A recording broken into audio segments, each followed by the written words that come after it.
Hi hello everyone, welcome to my channel Srishti tutorial for maths.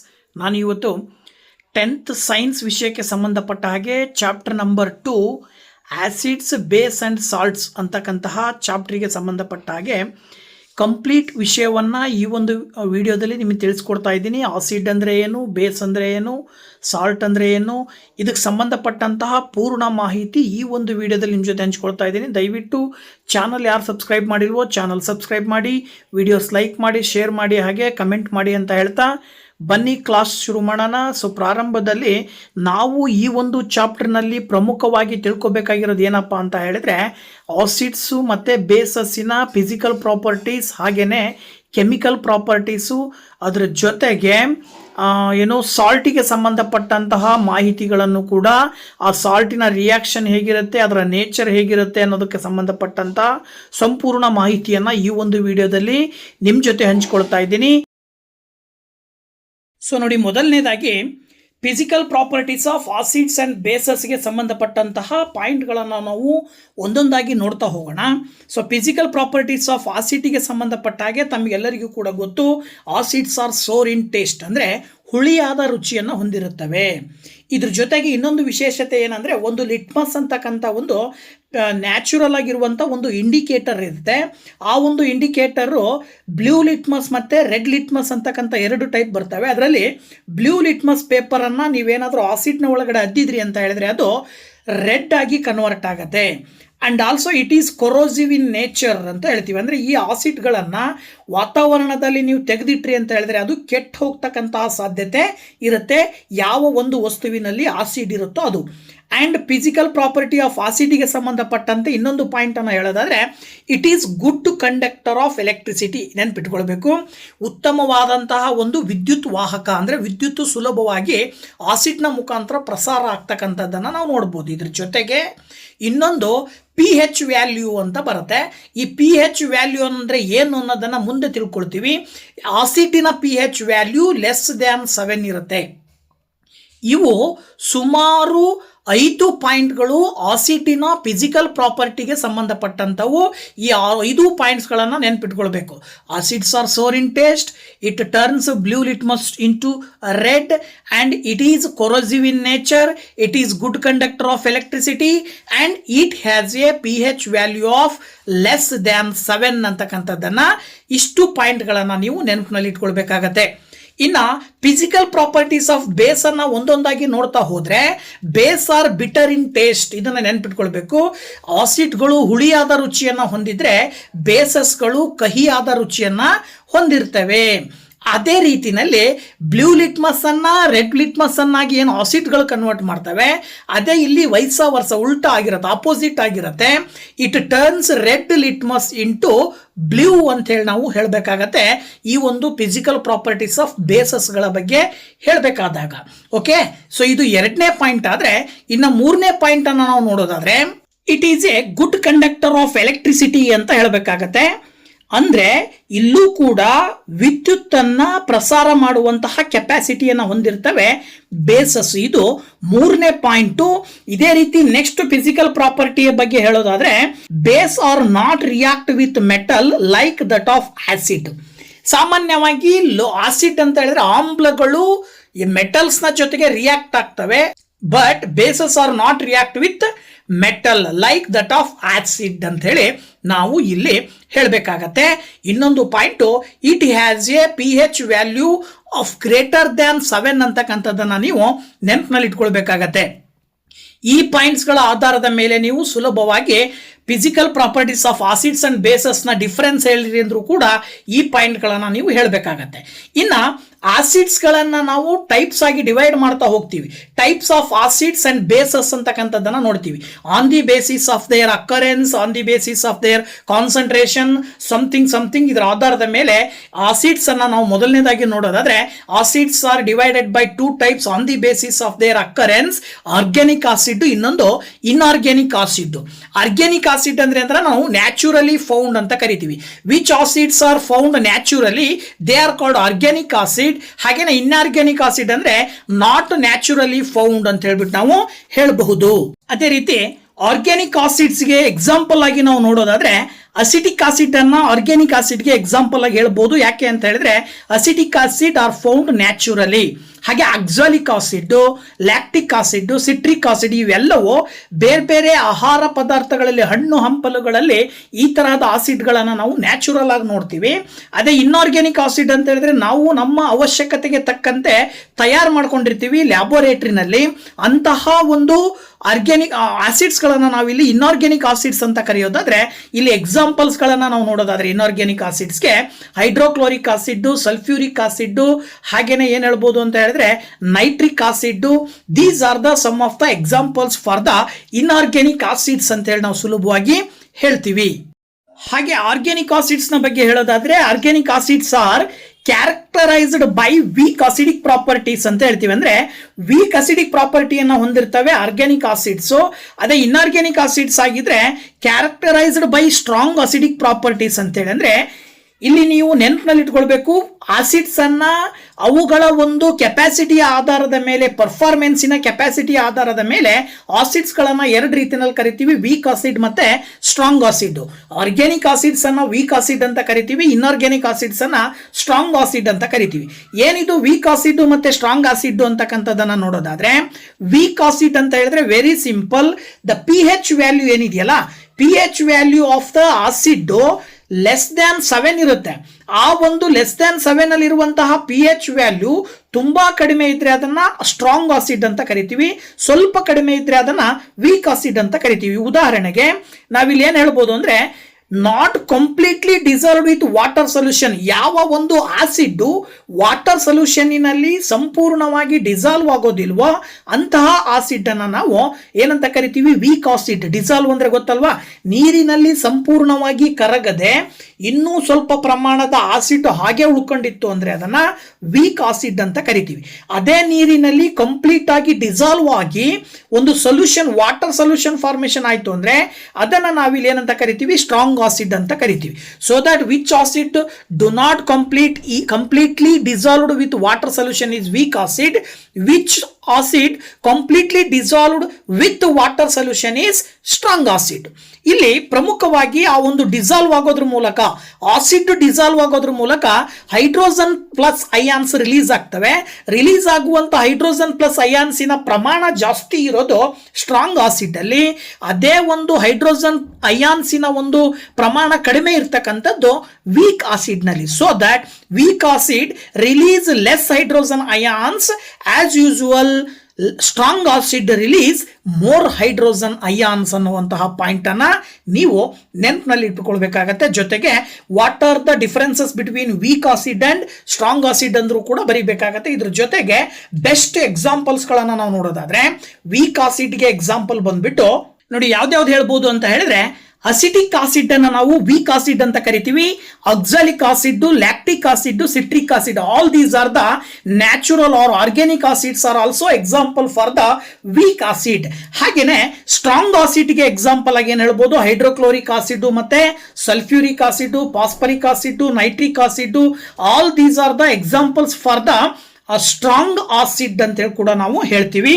So ಇವು difference ಕೂಡ ಹೇಳಲಿಕ್ಕೆ point ಬರ್ತದೆ. So ಈ ಒಂದು ಪಾಯಿಂಟ್ಸ್ಗಳನ್ನು ನೀವು ಪ್ರಾಕ್ಟೀಸ್ ಮಾಡಿರಿ, ಬರೆದಿಟ್ಕೊಳ್ಳಿ. ಸೊ ಎಕ್ಸಾಮ್ ಓರಿಯೆಂಟೆಡ್ ಆಗಿ ತುಂಬಾ ಹೆಲ್ಪ್ ಆಗುತ್ತೆ. ಎಲ್ಲ ರೀತಿಯಾದಂತಹ ಎಕ್ಸಾಮ್, SSLCಗೆ ಮತ್ತು ಬೇರೆ ಬೇರೆ ಕಾಂಪಿಟೇಟಿವ್ ಎಕ್ಸಾಮ್ಸಲ್ಲೂ ಕೂಡ ಪ್ರಶ್ನೆಗಳನ್ನು ಕೇಳೋ ಸಾಧ್ಯತೆ ಇರುತ್ತೆ. ಎಲ್ಲ ಪರೀಕ್ಷೆಗೂ ಕೂಡ ತುಂಬಾ ಸಹಕಾರಿಯಾಗುತ್ತೆ.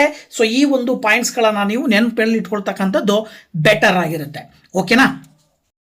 ಹಾಗೇನೆ ಆಸಿಡ್ಸ್ ಅನ್ನ ಮತ್ತೆ ಎರಡು ರೀತಿಯಲ್ಲಿ ಡಿವೈಡ್ ಮಾಡ್ತೀವಿ. On the basis of the presence of acid in A water solution ಅನ್ನೋದ್ರ ಆಧಾರದ ಮೇಲೆ ಕಾನ್ಸಂಟ್ರೇಟೆಡ್ ಆಸಿಡ್ ಮತ್ತೆ ಡೈಲ್ಯೂಟ್ ಆಸಿಡ್ ಅಂತ ಕರಿತೀವಿ. ಸಾಮಾನ್ಯವಾಗಿ ಆಸಿಡ್ಗಳನ್ನ ಮತ್ತೆ ಬೇಸಸ್ ಅನ್ನ ನಾವೇನ್ ಮಾಡ್ತೀವಿ ಅಂತ ಹೇಳಿದ್ರೆ, ವಾಟರಿಗೆ ಆಸಿಡ್ ಅಥವಾ ಬೇಸ್ ಅನ್ನ ಆಡ್ ಮಾಡ್ತಕ್ಕಂಥದ್ದು, ಅಥವಾ ಆಸಿಡ್ಗೆ ಅಥವಾ ಬೇಸ್ಗೆ ನಾವು ವಾಟರ್ ಅನ್ನ ಆಡ್ ಮಾಡ್ತಕ್ಕಂಥ ಒಂದು ಪ್ರೊಸೀಜರ್ ಅನ್ನ ನೋಡ್ತೀವಿ. ಇದರ ಆಧಾರದ ಮೇಲೆ ಆಸಿಡ್ ಅನ್ನ ನಾವು ಕಾನ್ಸಂಟ್ರೇಟೆಡ್ ಆಸಿಡ್, ಇನ್ನೊಂದು ಡೈಲ್ಯೂಟ್ ಆಸಿಡ್ ಅಂತ ಕರಿತೀವಿ. ಯಾವುದ್ರ ಆಧಾರದ ಮೇಲೆ, amount of water present in a acid. ಆಸಿಡ್ನಲ್ಲಿ ನೀರಿನ ಪ್ರಮಾಣ ಎಷ್ಟಿದೆ ಅನ್ನೋದ್ರ ಆಧಾರದ ಮೇಲೆ ಅದನ್ನ ಕಾನ್ಸಂಟ್ರೇಟೆಡ್ ಆಸಿಡ್, ಇನ್ನೊಂದು ಡೈಲ್ಯೂಟ್ ಆಸಿಡ್ ಅಂತ ಹೇಳಿ ಕರಿತೀವಿ. ಏನಾಗಿದ್ರೆ ಕಾನ್ಸಂಟ್ರೇಟೆಡ್ ಆಸಿಡ್ ಅಂತ ಹೇಳಿದ್ರೆ ಮತ್ತೆ ಡೈಲ್ಯೂಟ್ ಆಸಿಡ್ ಅಂದ್ರೆ ಏನು ಅಂತಕ್ಕಂಥದ್ದನ್ನ ನಾವಿಲ್ಲಿ ಅಬ್ಸರ್ವ್ ಮಾಡೋದಾದ್ರೆ, ನೋಡಿ ಇಲ್ಲಿ ಸಾಮಾನ್ಯವಾಗಿ ಕೆಲವ್ರು ಏನು ಮಾಡ್ತಾರೆ ಅಂದರೆ ಆಸಿಡ್ಗೆ ವಾಟರನ್ನು ಆ್ಯಡ್ ಮಾಡ್ತಕ್ಕಂಥದ್ದು ತುಂಬ ಡೇಂಜರಸ್ಸು. ಯಾಕೆ ಅಂದರೆ ಅಲ್ಲಿ ಆಸಿಡ್ಗೆ ವಾಟರ್ ಹಾಕೋದ್ರಿಂದ ಎಕ್ಸೋಥರ್ಮಿಕ್ ರಿಯಾಕ್ಷನ್ ಆಗಿ temperature excess of temperature release ಆಗೋದ್ರಿಂದಾಗಿ ಬ್ಲಾಸ್ಟ್ ಆಗುವಂತಹ ಸಾಧ್ಯತೆ ಇರುತ್ತೆ, ಬೀಕರ್ ಒಡೆದೋಗುವ ಸಾಧ್ಯತೆ ಇರುತ್ತೆ. ಸೊ ದಟ್ ನಾವೇನು ಮಾಡಬೇಕು ಅಂದರೆ ಆಸಿಡ್ಗೆ ವಾಟರ್ನ ಹಾಕೋದನ್ನು ಅವಾಯ್ಡ್ ಮಾಡಿ ವಾಟರ್ಗೆ ಆಸಿಡನ್ನು ಡ್ರಾಪ್ಲೆಟ್ಸನ್ನು ಬಳಕೆ ಮಾಡಿ ಒಂದೊಂದು ಸಿಂಗಲ್ ಡ್ರಾಪ್ನ ರೀತಿಯಲ್ಲಿ ಆಸಿಡನ್ನು ವಾಟರಿಗೆ ಆ್ಯಡ್ ಮಾಡ್ತಾ ಹೋದ್ರಿ ಅಂತ ಹೇಳಿದ್ರೆ ಆ ಒಂದು ರಿಯಾಕ್ಷನ್ ಸ್ಲೋ ಆಗಿ ನಡೆಯೋದ್ರ ಮೂಲಕ ಒಂದು ಸೊಲ್ಯೂಷನನ್ನು ಫಾರ್ಮೇಷನ್ ಮಾಡ್ಬೋದು.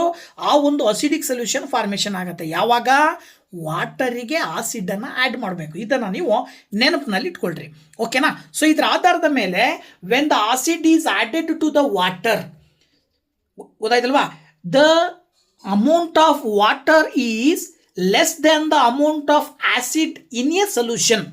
ಸಪೋಸ್ ಒಂದು ಸೊಲ್ಯೂಷನನ್ನು ನೀವು ಫಾರ್ಮೇಷನ್ ಮಾಡಿದ್ದೀರಾ, ನೀರಿಗೆ ಆಸಿಡನ್ನು ಹಾಕೋದ್ರ ಮೂಲಕ ಫಾರ್ಮೇಷನ್ ಮಾಡಿದಂತಹ ಸೊಲ್ಯೂಷನ್ನಿನಲ್ಲಿ ನೀವು ಅಬ್ಸರ್ವ್ ಮಾಡಿದಾಗ ಆ ಒಂದು ಸೊಲ್ಯೂಷನ್ನಿನಲ್ಲಿ ನೀರಿನ ಪ್ರಮಾಣ ಕಡಿಮೆ ಇದ್ದು ಆಸಿಡಿನ ಪ್ರಮಾಣ ಜಾಸ್ತಿ ಇತ್ತು ಅಂದರೆ ಅದನ್ನು ಕಾನ್ಸಂಟ್ರೇಟೆಡ್ ಆಸಿಡ್ ಅಂತ ಕರಿತೀವಿ. ಅದೇ ಸೊಲ್ಯೂಷನ್ನಿನಲ್ಲಿ ನೀರಿನ ಪ್ರಮಾಣ ಜಾಸ್ತಿ ಮಾಡಿ ಆಸಿಡಿನ ಪ್ರಮಾಣವನ್ನು ಕಡಿಮೆ ಹಾಕಿದ್ರಿ ಅಂತ ಹೇಳಿದ್ರೆ ಅದನ್ನು ನಾವು ಡೈಲ್ಯೂಟ್ ಆಸಿಡ್ ಅಂತ ಕರಿತೀವಿ. ಸೊ ದಟ್ ಏನಂತ ಹೇಳ್ಬೋದು ಅಂತ ಹೇಳಿದ್ರೆ the concentration of water is more than the acid is dilute acid, the concentration of acid is more than the water is concentrated acid. ನೋಡಿ ಇಲ್ಲಿ ಡೆಫಿನೇಷನ್ ರೀತಿಯಲ್ಲಿ ಹೇಳೋದಾದ್ರೆ water solution which has the relatively high percentage of acid as compare to water. ಗೊತ್ತಾಯ್ತಲ್ವಾ. For example concentrated hydrochloric acid ಅಂತ ಹೇಳ್ತೀರಾ. ಅದೇ dilute acid ಅಂತ ಹೇಳಿದ್ರೆ water solution which has the relatively low percentage of acid as compared to water. For example ಅದೇ dilute hydrochloric acid ಅಂತ ಹೇಳಿ ನಾವು ಹೇಳ್ತೀವಿ. ಇನ್ನು ಬೇಸಸ್ನ ಕ್ಲಾಸಿಫಿಕೇಶನನ್ನು ನಾವು ಒಂದೊಂದಾಗಿ ನೋಡ್ತಾ ಹೋಗೋಣ. ಮೊದಲನೇದಾಗಿ on the basis of the OH ions present in the base, they are divided by weak base and strong base. So strong base ಅಂದ್ರೆ completely dissolved with water solution, weak base ಅಂದ್ರೆ not completely dissolved with water solution. Strong base ಏನಾಗಿರುತ್ತೆ ಅಂದರೆ release more hydroxide ions, ಆದರೆ weak ಬೇಸು release less hydroxide ions ಅಂತ ಕರಿತೀವಿ. Strong ಬೇಸ್ಗೆ ನಾವು example ಆಗಿ ಸೋಡಿಯಂ ಹೈಡ್ರಾಕ್ಸೈಡ್ ಅನ್ನು ಕೊಡಬಹುದು. ಹಾಗೆ ವೀಕ್ ಬೇಸ್ಗೆ ಎಕ್ಸಾಂಪಲ್ ಆಗಿ ಅಮೋನಿಯಾ ಅಂಥೇಳಿ ನಾವು ಎಕ್ಸಾಂಪಲನ್ನು ಕೊಡ್ಬೋದು ಇದರ ಆಧಾರದ ಮೇಲೆ. ಇದೇ ರೀತಿ on the basis of the occurrence of the ಬೇಸಸ್ನ ಅಕ್ಕರೆನ್ಸಿನ ಆಧಾರದ ಮೇಲೂ ಕೂಡ bases are also classified into 2 types, organic base, ಇನ್ನೊಂದು ಇನ್ಆರ್ಗ್ಯಾನಿಕ್ ಬೇಸ್. ಸೇಮ್ ಪ್ರೊಸೀಜರ್ ಅಥವಾ ಸೇಮ್ ಪಾಯಿಂಟ್ ಏನು, naturally found base are called organic base, not naturally found base are called inorganic base ಅಂತ ಹೇಳಿ ಹೇಳ್ಬಹುದು.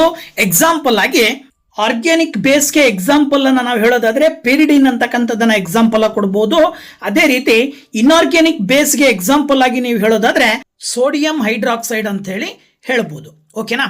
ಇದಾದ ನಂತರದಲ್ಲಿ ಇದೇ ಬೇಸಸ್ ಅನ್ನ on the basis of the presence of the amount of water in a base, it can be divided into 2 types, concentrated base and dilute base ಅಂತ ಹೇಳ್ಬಿಟ್ಟು ಇಲ್ಲೂ ಕೂಡ ನೀವು ಸುಲಭವಾಗಿ ಹೇಳ್ಬೋದು ಏನು ಅಂತ ಹೇಳಿದ್ರೆ amount of water is more, ಅಂದರೆ water solution which has the relatively high percentage of base as compared to water.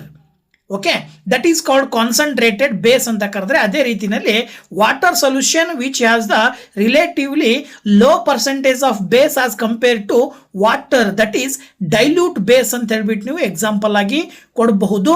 ಇದರ ಆಧಾರದ ಮೇಲೆ ನೀವು ಇವೆರಡಕ್ಕೂ ಕೂಡ ಎಕ್ಸಾಂಪಲ್ಸ್ಗಳನ್ನು ನೀವು ಹೇಳೋದಾದ್ರೆ ಏನಂತ ಹೇಳ್ಬೋದಪ್ಪ, ಎಕ್ಸಾಂಪಲ್ಗಳನ್ನು ನೋಡೋದಾದ್ರೆ ನೋಡಿ, ಇಲ್ಲಿ ಕಾನ್ಸಂಟ್ರೇಟೆಡ್ ಬೇಸ್ಗೆ ಕಾನ್ಸಂಟ್ರೇಟೆಡ್ ಸೋಡಿಯಂ ಹೈಡ್ರಾಕ್ಸೈಡ್ ಅಂತ ತಗೊಂಡ್ರಿ ಅಂದರೆ ಅದೇ ಸೋಡಿಯಂ ಹೈಡ್ರಾಕ್ಸೈಡ್ ಅನ್ನ ಡೈಲ್ಯೂಟ್ ಬೇಸಿಗೆ ಎಕ್ಸಾಂಪಲ್ ಆಗಿ ಹೇಳಬೇಕಾದಾಗ ಡೈಲ್ಯೂಟ್ ಸೋಡಿಯಂ ಹೈಡ್ರಾಕ್ಸೈಡ್ ಅಂತ ಹೇಳ್ಬಿಟ್ಟು ಹೇಳಬೇಕಾಗತ್ತೆ. These are the examples of the concentrated base and dilute base, ಓಕೆನಾ.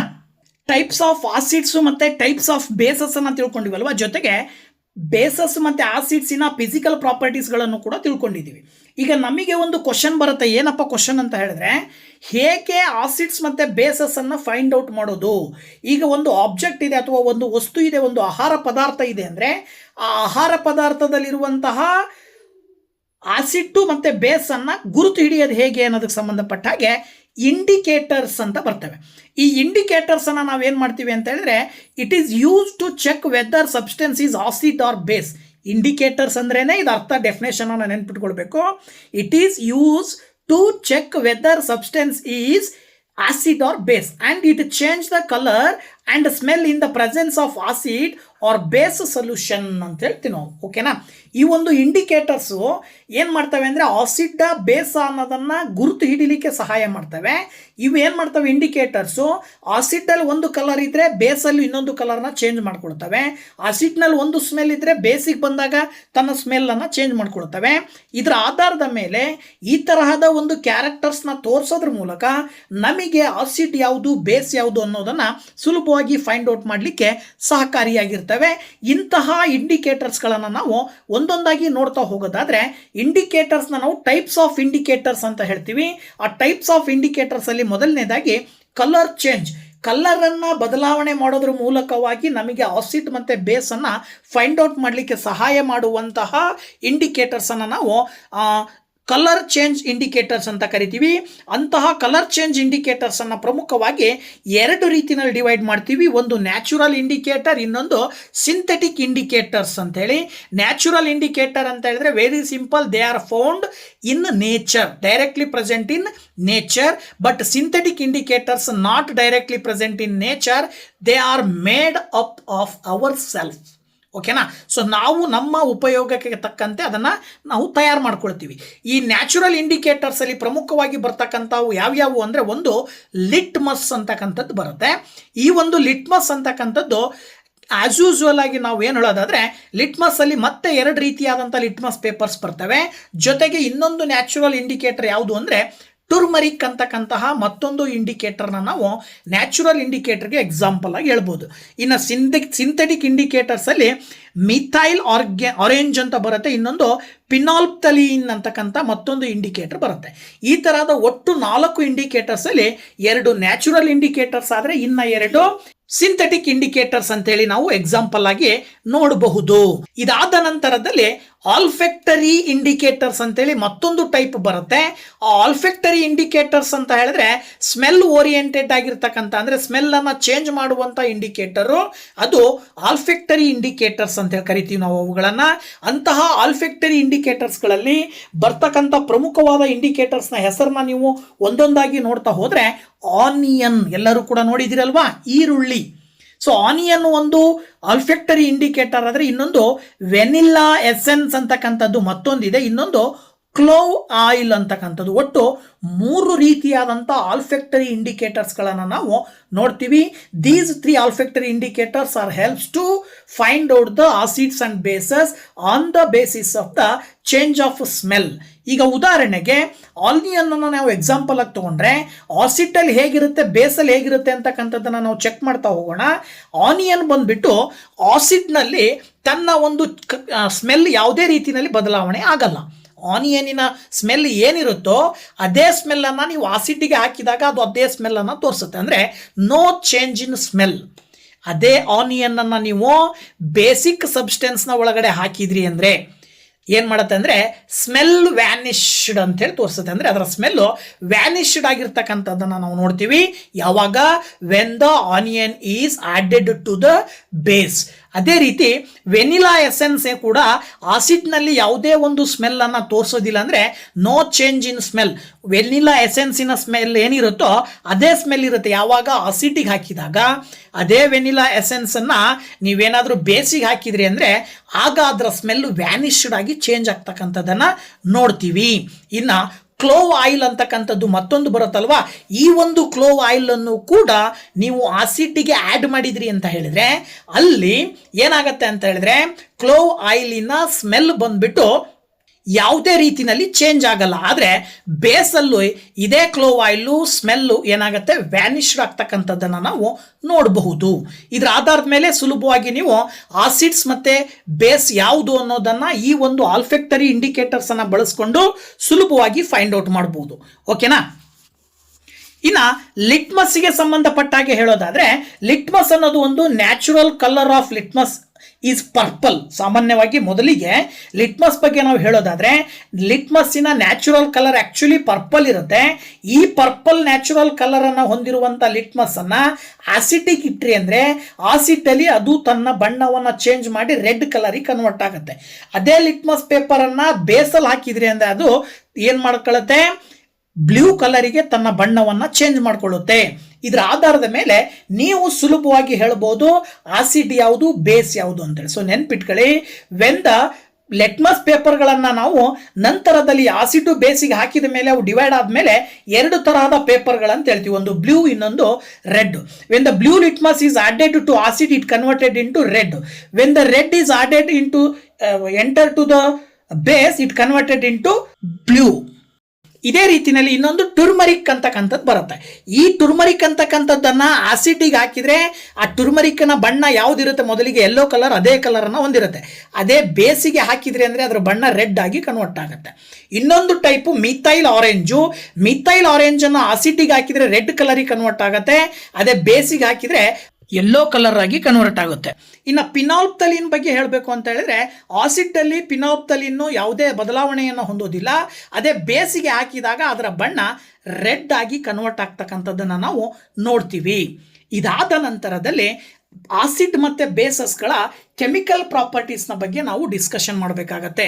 ಸೊ ಕೆಮಿಕಲ್ ಪ್ರಾಪರ್ಟೀಸ್ಗಳ ಬಗ್ಗೆ ಒಂದೊಂದಾಗಿ ನಾವು ಡಿಸ್ಕಷನ್ ಮಾಡ್ತಾ ಹೋಗೋದಾದ್ರೆ, ಸೊ ನೋಡಿ, ಮೊದಲನೇ ಪಾಯಿಂಟ್ ಬಂದ್ಬಿಟ್ಟು acid react with metal to form hydrogen gas.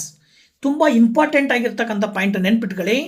ಯಾವುದೇ ಒಂದು ಆಸಿಡ್ಡು ಲೋಹದ ಜೊತೆಗೆ ರಿಯಾಕ್ಟ್ ಆಗೋದ್ರ ಮೂಲಕ ಸಾಲ್ಟ್ ಮತ್ತು ಹೈಡ್ರೋಜನ್ ಗ್ಯಾಸನ್ನು ಲಿಬ್ರೇಟ್ ಮಾಡ್ತಕ್ಕಂಥದ್ದು ಇದು ಕೆಮಿಕಲ್ ಪ್ರಾಪರ್ಟಿನಲ್ಲಿ ಬರ್ತಕ್ಕಂತಹ ಮೊದಲನೇ ಪಾಯಿಂಟು. ಉದಾಹರಣೆಗೆ hydrochloric acid, aqueous hydrochloric acid zinc ಜೊತೆ ರಿಯಾಕ್ಟ್ ಆಗಿ ಜಿಂಕ್ ಕ್ಲೋರೈಡ್ ಮತ್ತು ಹೈಡ್ರೋಜನ್ ಗ್ಯಾಸನ್ನು ಲಿಬ್ರೇಟ್ ಮಾಡುತ್ತೆ. ಇಲ್ಲಿ ಹೈಡ್ರೋಕ್ಲೋರಿಕ್ ಆಸಿಡ್ ಅನ್ನುವಂಥದ್ದನ್ನು ನಾವು ಆಸಿಡ್ ಅಂತ ತಗೊಂಡ್ರೆ, ಜಿಂಕನ್ನು ಮೆಟಲ್ ಅಂತ ಕನ್ಸಿಡರ್ ಮಾಡಿದ್ರೆ ಜಿಂಕ್ ಕ್ಲೋರೈಡ್ ಅನ್ನೋದು ಒಂದು ಸಾಲ್ಟು ಜೊತೆಗೆ ಹೈಡ್ರೋಜನ್ ಗ್ಯಾಸ್ ಲಿಬ್ರೇಟ್ ಆಗುತ್ತೆ. ಲಿಬ್ರೇಟ್ ಆದಂಥ ಹೈಡ್ರೋಜನ್ ಗ್ಯಾಸ್ ಹೌದು ಅನ್ನೋದನ್ನು ನಾವು ತಿಳ್ಕೊಬೇಕು ಅಂತ ಹೇಳಿದ್ರೆ ಟೆಸ್ಟಿಂಗ್ ಹೈಡ್ರೋಜನ್ ಗ್ಯಾಸಿಗೆ ಸಂಬಂಧಪಟ್ಟ ಹಾಗೆ ನಾವಿಲ್ಲಿ ನೋಡೋದಾದರೆ ಆಸಿಡ್ ಮತ್ತು ಮೆಟಲ್ಸ್ಗಳ ಮಧ್ಯೆ ರಿಯಾಕ್ಷನಿನ ನಂತರದಲ್ಲಿ ಫಾರ್ಮೇಷನ್ ಆದಂಥ ಪ್ರಾಡಕ್ಟಿಗೆ ನೀವು ಸಪೋಸ್ ಬೆಂಕಿಯನ್ನು ತೊಗೊಂಡೋಗಿ ಅದ್ರ ಹತ್ರ ಒಯ್ದಾಗ ಅಲ್ಲಿ ಪಾಪ್ ಸೌಂಡ್ ಫಾರ್ಮೇಷನ್ ಆಗುತ್ತೆ. ಆ ಒಂದು pop sound when burning candle is close to the solution ಇದ್ದಾಗ ಇದನ್ನು ನಾವಿಲ್ಲಿ ಹೇಳ್ಬೋದು ಅಲ್ಲಿ ಹೈಡ್ರೋಜನ್ ಗ್ಯಾಸು ಹೊರಗಡೆ ಲಿಬ್ರೇಟ್ ಆಗ್ತಾ ಇದೆ ಅಂತೇಳಿ ಪ್ರಮುಖವಾಗಿರ್ತಕ್ಕಂಥ ಪಾಯಿಂಟನ್ನು ನಾವು ಹೇಳ್ಬೋದು. ಇನ್ನು ಎರಡನೇ ಪಾಯಿಂಟ್ ಬಂದು ಕೆಮಿಕಲ್ ಪ್ರಾಪರ್ಟೀಸ್ನಲ್ಲಿ ಆಸಿಡಿಗೆ ಸಂಬಂಧಪಟ್ಟಂತಹ ಎರಡನೇ ಪಾಯಿಂಟ್ ಹೇಳುತ್ತೆ acid react with metal carbonate and metal hydrogen carbonate. ಇದಕ್ಕೆ ಸಂಬಂಧಪಟ್ಟಾಗಿರೋದು ಮೆಟಲ್ ಕಾರ್ಬೋನೇಟ್ ಮತ್ತು ಮೆಟಲ್ ಹೈಡ್ರೋಜನ್ ಕಾರ್ಬೋನೇಟ್ನ ಜೊತೆಗೆ ಆಸಿಡಿನ ರಿಯಾಕ್ಷನಿನ ನಂತರದಲ್ಲಿ ಏನು ಪ್ರಾಡಕ್ಟ್ ಫಾರ್ಮೇಷನ್ ಆಗುತ್ತೆ ಅಂತಕ್ಕಂಥದ್ದನ್ನು ನಾವಿಲ್ಲಿ ನೋಡೋದಾದರೆ, when the acid react with carbonate metal carbonate, the reactant product is salt, carbon dioxide and water. ನೋಡಿ, ಇಲ್ಲೂ ಕೂಡ ಅಷ್ಟೇ ಮೆಟಲ್ ಕಾರ್ಬೋನೇಟ್ನ ಜೊತೆಗೆ ಆಸಿಡ್ ರಿಯಾಕ್ಟ್ ಆಗಿ ಸಾಲ್ಟ್ ಫಾರ್ಮೇಷನ್ ಆಗುತ್ತೆ, ಕಾರ್ಬನ್ ಡೈಆಕ್ಸೈಡ್ ಫಾರ್ಮೇಷನ್ ಆಗುತ್ತೆ, ಜೊತೆಗೆ ವಾಟರ್ ಅಂತಕ್ಕಂಥ ಮೂರು ರೀತಿಯ ಪ್ರಾಡಕ್ಟ್ಗಳು ಫಾರ್ಮೇಷನ್ ಆಗ್ತವೆ ಆಸಿಡ್ಡು ಮತ್ತು ಮೆಟಲ್ ಕಾರ್ಬೋನೇಟಿನ ಮಧ್ಯೆ ರಿಯಾಕ್ಷನ್ ಆದಾಗ. ಉದಾಹರಣೆಗೆ ಹೈಡ್ರೋಕ್ಲೋರಿಕ್ ಆಸಿಡ್ಡು ಸೋಡಿಯಂ ಕಾರ್ಬೋನೇಟ್ನ ಜೊತೆಗೆ ರಿಯಾಕ್ಟ್ ಆಗೋದ್ರ ಮೂಲಕವಾಗಿ ಸೋಡಿಯಂ ಕ್ಲೋರೈಡ್ ಅಂತಕ್ಕಂಥ ಒಂದು ಸಾಲ್ಟ್ ಫಾರ್ಮೇಷನ್ ಆಗುತ್ತೆ, ಜೊತೆಗೆ ಕಾರ್ಬನ್ ಡೈಆಕ್ಸೈಡ್ ಗ್ಯಾಸ್ ಲಿಬ್ರೇಟ್ ಆಗುತ್ತೆ, ಹಾಗೆಯೇ ಹೈಡ್ರೋಜನ್ ಡೈಆಕ್ಸೈಡ್ ವಾಟರ್ ಕೂಡ ಫಾರ್ಮೇಷನ್ ಆಗಿ water in the form of ವೇಪರ್ಸ್ನ ರೂಪದಲ್ಲಿ ಲಿಬ್ರೇಟ್ ಆಗ್ತಕ್ಕಂಥದ್ದನ್ನು ನಾವು ನೋಡ್ತೀವಿ. This is the action of metal carbonate and acid ಅಂತೇಳಿ ಹೇಳ್ಬೋದು. ಇದರ ಆಧಾರದ ಮೇಲೆ ಇನ್ನೊಂದು ಪಾಯಿಂಟ್ ಏನಿದೆಯಲ್ವಾ, ಮೆಟಲ್ ಹೈಡ್ರೋಜನ್ ಕಾರ್ಬೋನೇಟ್ನ ಜೊತೆಗೆ ಆಸಿಡ್ನ ರಿಯಾಕ್ಷನ್ನಿಂದಾಗಲೂ ಕೂಡ ಇಲ್ಲೂ result same, salt, carbon dioxide and water formation ಆಗ್ತಕ್ಕಂಥದ್ದನ್ನು ನಾವು ನೋಡ್ತಾ ಇದ್ದೀವಿ. ಇದಕ್ಕೆ ಸಂಬಂಧಪಟ್ಟ ಹಾಗೆ ಎಕ್ಸಾಂಪಲನ್ನು ನಾವಿಲ್ಲಿ ನೋಡೋದಾದರೆ, ಹೈಡ್ರೋಕ್ಲೋರಿಕ್ ಆಸಿಡ್ಡು ಸೋಡಿಯಂ ಬೈಕಾರ್ಬೋನೇಟ್ನ ಜೊತೆಗೆ ರಿಯಾಕ್ಟ್ ಆಗಿಬಿಟ್ಟು ಸೋಡಿಯಂ ಕ್ಲೋರೈಡು ಮತ್ತು ಕಾರ್ಬನ್ ಡೈಆಕ್ಸೈಡ್ ಜೊತೆಗೆ ವಾಟರ್ ಲಿಬ್ರೇಟ್ ಆಗುತ್ತೆ. ಸೋಡಿಯಂ ಬೈಕಾರ್ಬೋನೇಟ್ ಅಥವಾ ಸೋಡಿಯಂ ಹೈಡ್ರೋಜನ್ ಕಾರ್ಬೋನೇಟ್ ಅಂತೇಳಿ ಕೂಡ ಕರಿತೀವಿ. ಈ ಒಂದು ರಿಯಾಕ್ಷನ್ನಿನ ನಂತರ ಪ್ರಾಡಕ್ಟ್ ಬಂದ್ಬಿಟ್ಟು sodium chloride, carbon dioxide and water. ಓಕೆನಾ. ಸೊ ಅಲ್ಲಿಗೆ ಮೆಟಲ್ ಕಾರ್ಬೋನೇಟು ಮತ್ತು ಮೆಟಲ್ ಹೈಡ್ರೋಜನ್ ಕಾರ್ಬೋನೇಟಿನ ಜೊತೆಗೆ ಆಸಿಡ್ನ ರಿಯಾಕ್ಷನ್ ಹೇಗಿರುತ್ತೆ ಅನ್ನೋದನ್ನು ಎಕ್ಸಾಂಪಲ್ ಸಮೇತ ನಾವು ನೋಡಿದ್ದೀವಿ. ಇದಕ್ಕೆ ಸಂಬಂಧಪಟ್ಟ ಹಾಗೆ ಇಲ್ಲಿ ನೀವು ಅಬ್ಸರ್ವ್ ಮಾಡೋದಾದರೆ ಲಿಬ್ರೇಟ್ ಆದಂಥ ಕಾರ್ಬನ್ ಡೈಆಕ್ಸೈಡನ್ನು ನೀವು ಟೆಸ್ಟ್ ಮಾಡಬೇಕು ಅಂತ ಹೇಳಿದ್ರೆ, ಸಪೋಸ್ ಲೈಮ್ ವಾಟರ್ನಲ್ಲಿ ಕಾರ್ಬನ್ ಡೈಆಕ್ಸೈಡನ್ನು ನೀವೇನಾದರೂ ಕಳಿಸಿದ್ರಿ ಅಂತ ಹೇಳಿದ್ರೆ, ಲೈಮ್ ವಾಟರ್ ಅಂದರೆ ಕ್ಯಾಲ್ಸಿಯಂ ಹೈಡ್ರಾಕ್ಸೈಡ್ ಅಂತಕ್ಕಂಥದ್ದು ಏನಿದೆ, ಕ್ಯಾಲ್ಸಿಯಂ ಹೈಡ್ರಾಕ್ಸೈಡಲ್ಲಿ ಸ್ಲ್ಯಾಕ್ಡ್ ಲೈಮ್ ಅಂತೇನು ಕರಿತೀವಿ, ಅಲ್ಲಿ ಕಾರ್ಬನ್ ಡೈಆಕ್ಸೈಡು ಅದರ ಒಳಗಡೆ ಎಂಟರ್ ಆದಾಗ ಅದರ ಬಣ್ಣ ಮಿಲ್ಕಿ ಆಗಿ ಕನ್ವರ್ಟ್ ಆಗ್ತಕ್ಕಂಥದ್ದನ್ನು ನೋಡ್ತೀವಿ. ಇದರಿಂದಾಗಿ ನಾವು ತಿಳ್ಕೊಳ್ಬೋದು ಕಾರ್ಬನ್ ಡೈಆಕ್ಸೈಡ್ ಅನ್ನುವಂತಹ ಗ್ಯಾಸು ಫಾರ್ಮೇಷನ್ ಆಗಿದೆ ಅಂತೇಳಿ ಗೊತ್ತಾಗುತ್ತೆ. ಇದು ಒಂದು ಟೆಸ್ಟಿಂಗ್ ಪ್ರೋಸೆಸ್ ಅಷ್ಟೇ, ಓಕೆನಾ. ಸೊ ಇದಾದ ನಂತರದಲ್ಲಿ ಮುಂದಿನ ಪಾಯಿಂಟನ್ನು ನಾವು ನೋಡೋದಾದರೆ, ಕೆಮಿಕಲ್ ಪ್ರಾಪರ್ಟೀಸ್ಗೆ ಸಂಬಂಧಪಟ್ಟಿದ್ದು ಮೂರನೇ point, acids and bases react with each other to form salt and water, which is very very important reaction. Acid ಬೇಸ್ನ ಜೊತೆಗೆ ರಿಯಾಕ್ಟ್ ಆಗಿ ಸಾಲ್ಟ್ ಆ್ಯಂಡ್ ವಾಟರ್ ಫಾರ್ಮೇಷನ್ ಆಗುತ್ತೆ. ಇದನ್ನು ಆ್ಯಕ್ಚುಯಲ್ ಆಗಿ ನಾವೇನಂತ ಕರಿತೀವಿ ಅಂದರೆ ನ್ಯೂಟ್ರಲೈಸೇಷನ್ ರಿಯಾಕ್ಷನ್ ಅಂತ ಕರಿತೀವಿ. ಏನಿದೆ ನ್ಯೂಟ್ರಲೈಸೇಷನ್ ರಿಯಾಕ್ಷನ್? ಉದಾಹರಣೆಗೆ ಇಲ್ಲಿ ಹೈಡ್ರೋಕ್ಲೋರಿಕ್ ಆಸಿಡ್ಡು ಸೋಡಿಯಂ ಹೈಡ್ರಾಕ್ಸೈಡ್ ಅನ್ನುವಂಥ ಬೇಸ್ನ ಜೊತೆ ರಿಯಾಕ್ಟ್ ಆಗಿ ಸೋಡಿಯಂ ಕ್ಲೋರೈಡ್ ಅನ್ನುವಂತಹ ಸಾಲ್ಟ್ ಫಾರ್ಮೇಷನ್ ಆಗುತ್ತೆ, ಜೊತೆಗೆ ಹೈಡ್ರೋಜನ್ ಡೈಆಕ್ಸೈಡ್ ಅನ್ನುವಂತಹ ಒಂದು ವಾಟರ್ ಲಿಬ್ರೇಟ್ ಆಗ್ತಕ್ಕಂಥದ್ದನ್ನು ನಾವು ನೋಡ್ತಾ ಇದ್ದೀವಿ. ಸೊ ಇದು ನ್ಯೂಟ್ರಲೈಸೇಷನ್ ರಿಯಾಕ್ಷನ್ಗೆ ಒಂದು ಬೆಸ್ಟ್ ಎಕ್ಸಾಂಪಲ್. ಇಲ್ಲಿ ಕೇಳ್ತಾರೆ ನಿಮಗೆ ವಾಟ್ ಈಸ್ ನ್ಯೂಟ್ರಲೈಸೇಷನ್ ರಿಯಾಕ್ಷನ್ ಅಂತೇಳಿ. ಸೊ ನೆನ್ಪಿಟ್ಕೊಳ್ಳಿ, the reaction between an acid and a base to give a salt and water is known as neutralisation reaction. Example ಸಮೇತ ನೀವು ಎಕ್ಸಾಮ್ನಲ್ಲಿ ಬರೀಬೇಕಾಗತ್ತೆ. Acid plus base gives rise to salt plus water.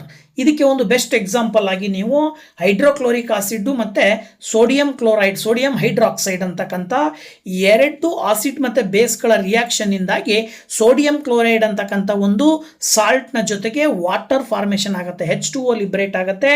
ಇದನ್ನು ನೀವು example ಸಮೇತ ಬರೆದ್ರೆ 2 ಅಂಕಕ್ಕೆ neutralisation reaction ಅಂದರೆ ಏನು ಅನ್ನುವಂಥ ಪ್ರಶ್ನೆಯನ್ನು ಕೇಳುವ ಸಾಧ್ಯತೆ ಇರುತ್ತೆ. ಸೊ ದಯಮಾಡಿ ಇದನ್ನು ನೀವು ನೆನಪಿನಲ್ಲಿ ಇಟ್ಕೊಳ್ಬೇಕಾಗತ್ತೆ. ಇನ್ನು 4ನೇ ಪಾಯಿಂಟ್ ಬಂದು, acids react with metallic oxides to form salt and water. Acids metallic ಆಕ್ಸೈಡ್ಸ್ನ ಜೊತೆಗೆ ರಿಯಾಕ್ಟ್ ಆಗೋದ್ರ ಮೂಲಕ ಫಾರ್ಮೇಷನ್ ಆಗುವಂಥ ಪ್ರಾಡಕ್ಟನ್ನು ನಾವಿಲ್ಲಿ ಸಾಲ್ಟ್ ಆ್ಯಂಡ್ ವಾಟರ್ ಅಂತ ಹೇಳಿ ಕರಿತೀವಿ. ಉದಾಹರಣೆಯನ್ನು ನೋಡೋದಾದರೆ, ಆಸಿಡ್ಗೆ ಸಂಬಂಧಪಟ್ಟಂತಹ ಒಂದು ಎಕ್ಸಾಂಪಲನ್ನು ತಗೊಂಡ್ರೆ, ಹೈಡ್ರೋಕ್ಲೋರಿಕ್ ಆಸಿಡ್ಗೆ ಕ್ಯಾಲ್ಸಿಯಂ ಆಕ್ಸೈಡ್ ಅಂತಕ್ಕಂಥ ಒಂದು ಮೆಟಾಲಿಕ್ ಆಕ್ಸೈಡ್ನ ಜೊತೆಗೆ ರಿಯಾಕ್ಟ್ ಮಾಡಿದಾಗ ಸಾಲ್ಟ್ ಫಾರ್ಮೇಷನ್ ಆಗುತ್ತೆ. ಅದು ಕ್ಯಾಲ್ಸಿಯಂ ಕ್ಲೋರೈಡ್ ಅಂತಕ್ಕಂತಹ ಸಾಲ್ಟು. ಈ ಕ್ಯಾಲ್ಸಿಯಂ ಕ್ಲೋರೈಡ್ ಅನ್ನೋ ಸಾಲ್ಟಿನ ಜೊತೆಗೆ ಹೈಡ್ರೋಜನ್ ಡೈಆಕ್ಸೈಡ್ ಅಂತಕ್ಕಂತಹ ಗ್ಯಾಸ್ ಲಿಬ್ರೇಟ್ ಆಗುತ್ತೆ, ಅಥವಾ in the form of water liberate ಆಗ್ತಕ್ಕಂಥದ್ದನ್ನು ನಾವು ನೋಡ್ತೀವಿ. This is the example. ಇನ್ನು ಬೇಸಸ್ಗಳ ಕೆಮಿಕಲ್ ಪ್ರಾಪರ್ಟೀಸನ್ನು ನಾವು ನೋಡೋದು. 4 ಕೆಮಿಕಲ್ ಪ್ರಾಪರ್ಟೀಸ್ ಆಫ್ ಆಸಿಡ್ಸನ್ನು ನಾವು ನೋಡಿದ್ವಿ. ಅದೇ ರೀತಿ ಕೆಮಿಕಲ್ ಪ್ರಾಪರ್ಟೀಸ್ ಆಫ್ ಬೇಸಸ್ಗೆ ಸಂಬಂಧಪಟ್ಟ ಹಾಗೆ ಮೊದಲನೇ ಪಾಯಿಂಟ್ ಬಂದ್ಬಿಟ್ಟು, ಇಲ್ಲೂ ಕೂಡ ಅಷ್ಟೇ base react with metal to form hydrogen gas. ಇಲ್ಲೂ ಕೂಡ ಬೇಸ್ ಮತ್ತು ಮೆಟಲ್ಗಳ ಮಧ್ಯೆ ರಿಯಾಕ್ಷನಿನ ನಂತರ salt and hydrogen gas liberate ಆಗುತ್ತೆ. ಉದಾಹರಣೆಗೆ ಸೋಡಿಯಂ ಹೈಡ್ರಾಕ್ಸೈಡನ್ನು ಜಿಂಕ್ ಅನ್ನುವಂಥ ಮೆಟಲ್ನ ಜೊತೆಗೆ ರಿಯಾಕ್ಟ್ ಮಾಡಿದಾಗ ಇವೆರಡರ ಮಧ್ಯೆ ರಿಯಾಕ್ಷನ್ನಿಂದಾಗಿ ಸೋಡಿಯಂ ಜಿಂಕೇಟ್ ಅಂದರೆ NaZnO2 ಅಂತಕ್ಕಂಥ ಒಂದು ಸಾಲ್ಟ್ ಫಾರ್ಮೇಷನ್ ಆಗುತ್ತೆ. ಇದರ ಜೊತೆಗೆ ಹೈಡ್ರೋಜನ್ ಗ್ಯಾಸ್ ಲಿಬ್ರೇಟ್ ಆಗುತ್ತೆ. ಇದನ್ನು ನಾವು base react with metal to form hydrogen gas ಅಂತ ಹೇಳ್ತೀವಿ. ಸೊ ಇದನ್ನು ನೀವು ನೆನಪಿನಲ್ಲಿ ಇಟ್ಕೊಳ್ಬೇಕಾಗತ್ತೆ. 1ನೇ ಪಾಯಿಂಟು ಕೆಮಿಕಲ್ ಪ್ರಾಪರ್ಟೀಸ್ ಆಫ್ ಬೇಸಸ್ಗೆ ಸಂಬಂಧಪಟ್ಟ ಹಾಗೆ. ಇನ್ನು ಮುಂದಿನ ಹಂತದಲ್ಲಿ ನೆಕ್ಸ್ಟ್ ಪಾಯಿಂಟನ್ನು ನಾವು ನೋಡೋದಾದರೆ, 2ನೇ ಪಾಯಿಂಟ್ ಹೇಳುತ್ತೆ, base do not react with metal carbonates and metal hydrogen carbonates because metal carbonates and metal hydrogen are base in nature. ನೋಡಿ, ವೆರಿ ಇಂಪಾರ್ಟೆಂಟ್ ಪಾಯಿಂಟು. ಆಸಿಡ್ಗೂ ಬೇಸ್ಗೂ ಕಂಪ್ಯಾರಿಸನ್ ಮಾಡಿದ್ರೆ acids react with metal carbonate and metal hydrogen carbonate, but basis do not react with metal carbonates and metal hydrogen carbonates. ಯಾಕಪ್ಪ ಅಂತ ಹೇಳಿದ್ರೆ metal hydrogen carbonate ಮತ್ತು metal ಕಾರ್ಬೋನೇಟಲ್ಲಿ basic ನೇಚರನ್ನು ಹೊಂದಿರುವಂಥದ್ದನ್ನು ನೋಡ್ತೀವಿ. ಹಾಗಾಗಿ base ಮತ್ತು ಬೇಸ್ಗಳ ಮಧ್ಯೆ reaction ನಡೀಲಿಕ್ಕೆ ಸಾಧ್ಯ ಇಲ್ಲ. ಹಾಗಾಗಿ ಈ ಒಂದು ರಿಯಾಕ್ಷನ್ ಸಾಧ್ಯ ಇಲ್ಲ ಅಂತಕ್ಕಂಥದ್ದನ್ನು ನಾವು ಈ ಪಾಯಿಂಟಿನ ಮುಖಾಂತರವಾಗಿ ತಿಳ್ಕೊಳ್ಬಹುದು. ಇದಾದ ನಂತರದಲ್ಲಿ ಇದೇ ಒಂದು ಕೆಮಿಕಲ್ ಪ್ರಾಪರ್ಟೀಸ್ ಆಫ್ ಬೇಸಸ್ಗೆ ಸಂಬಂಧಪಟ್ಟ ಹಾಗೆ ಮೂರನೇ ಪಾಯಿಂಟ್ ಅನ್ನು ನೋಡೋದಾದ್ರೆ ಏನು ಹೇಳುತ್ತಪ್ಪ ಇಲ್ಲಿ ಅಂತ ಹೇಳಿದ್ರೆ ನೋಡಿ, ಇಲ್ಲಿ ಥರ್ಡ್ ಪಾಯಿಂಟ್ ಬಂದ್ಬಿಟ್ಟು base react with non metallic oxides to form salt and water. ನೋಡಿ, acids react with metallic oxides to form salt and water ಇತ್ತು. ಅದೇ ರೀತಿ ಇಲ್ಲಿ bases react with non metallic oxides to form salt and water. ಅಲೋಹಗಳಿಂದ ಕೂಡಿರುವಂಥ ಆಕ್ಸೈಡ್ನ ಜೊತೆಗೆ react ಆಗಿ ಸಾಲ್ಟ್ ಅಂಡ್ ವಾಟರ್ ಅನ್ನು ಫಾರ್ಮೇಷನ್ ಮಾಡುವಂಥ ಕೆಪಾಸಿಟಿ ಬೇಸಸ್ ಇರ್ತಕ್ಕಂಥದ್ದನ್ನು ನಾವು ನೋಡ್ತೀವಿ. ಎಕ್ಸಾಂಪಲ್ ಆಗಿ ನಾವಿಲ್ಲಿ ನೋಡೋದಾದ್ರೆ ಬೇಸ್ ಅಂತ ಹೇಳಿದ್ರೆ ಒಂದು ಎಕ್ಸಾಂಪಲ್ ಅನ್ನು ತಗೊಳ್ಬೇಕಲ್ವಾ.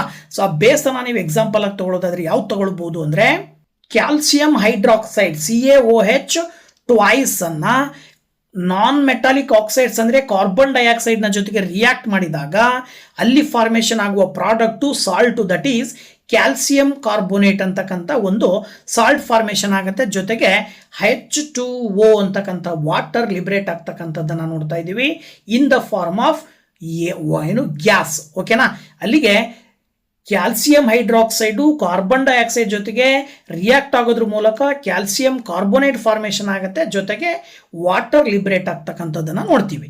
ಇನ್ನು ಬೇಸ್ನ ಕೆಮಿಕಲ್ ಪ್ರಾಪರ್ಟೀಸ್ಗೆ ಸಂಬಂಧಪಟ್ಟಂತ ನಾಲ್ಕನೇ ಪಾಯಿಂಟ್ ಬಂದು base and acid react with each other to form salt and water. ಅಲ್ಲೂ ಕೂಡ ಹೇಳಿದ್ವಿ, ಇಲ್ಲೂ ಕೂಡ ಹೇಳ್ತಾ ಇದ್ದೀನಿ, ಇದನ್ನು ನ್ಯೂಟ್ರಲೈಸೇಷನ್ ರಿಯಾಕ್ಷನ್ ಅಂತ ಕರಿತೀವಿ.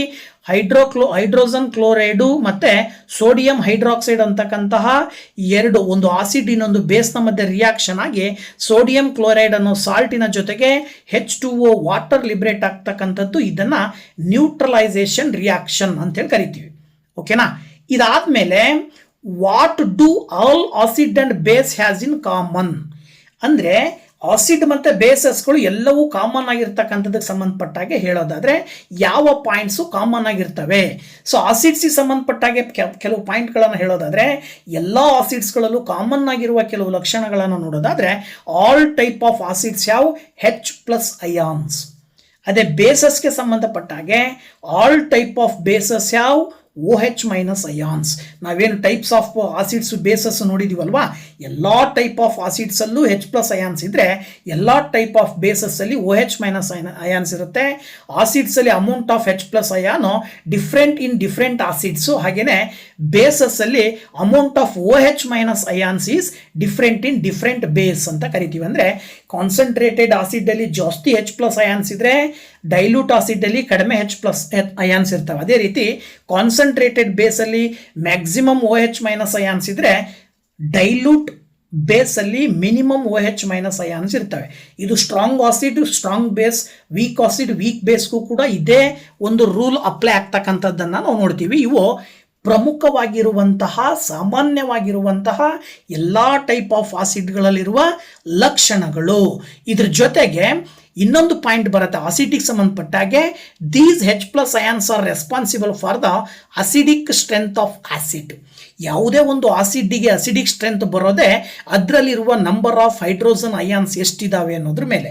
ಅದೇ ರೀತಿ these OH- ions are responsible for the basic strength of base. ಬೇಸ್ನ ಒಂದು ಬೇಸಿಕ್ ಸ್ಟ್ರೆಂತ್ ಡಿಪೆಂಡ್ ಆಗಿರೋದೆ how many number of OH- ions are present in the base ಅಂತ ಹೇಳಿ ಇವುಗಳನ್ನ ನೀವು ಪ್ರಮುಖವಾಗಿರುವಂತಹ ಸಾಮಾನ್ಯವಾಗಿರುವ ಲಕ್ಷಣಗಳಿಗೆ ಸಂಬಂಧಪಟ್ಟಾಗೆ ತಿಳ್ಕೊಳ್ಬಹುದು. ಇದಾದ ನಂತರದಲ್ಲಿ ಮುಂದಿನ ಪಾಯಿಂಟ್ ಬರುತ್ತೆ, ಏನಪ್ಪಾ ಅಂತ ಹೇಳಿದ್ರೆ, ಸೊ ನೆಕ್ಸ್ಟ್ ಪಾಯಿಂಟ್ ಬಂದ್ಬಿಟ್ಟು ಯೂನಿವರ್ಸಲ್ ಇಂಡಿಕೇಟರ್ ಅಂತ ಹೇಳಿ ಬರುತ್ತೆ. ಏನಿದೆ ಯೂನಿವರ್ಸಲ್ ಇಂಡಿಕೇಟರ್ ಅಂತ ಹೇಳಿದ್ರೆ, ಸಾಮಾನ್ಯವಾಗಿ ಆಸಿಡ್ಸ್ಗಳ ಕೆಪಾಸಿಟಿ ಎಷ್ಟು, ಯಾವ್ಯಾವ ಆಸಿಡಲ್ಲಿ H+ ಅಯಾನ್ಸ್ನ ಸಂಖ್ಯೆ ಎಷ್ಟೆಷ್ಟಿರುತ್ತೆ, ಯಾವ ಬೇಸಸ್ನಲ್ಲಿ OH- ಅಯಾನ್ಸ್ನ ಸಂಖ್ಯೆ ಎಷ್ಟೆಷ್ಟಿರುತ್ತೆ ಅನ್ನೋದನ್ನು ಕಂಡುಹಿಡಿಯಲಿಕ್ಕೋಸ್ಕರನೇ ಒಂದು ಯೂನಿವರ್ಸಲ್ ಇಂಡಿಕೇಟರ್ ಅಂತಿದೆ.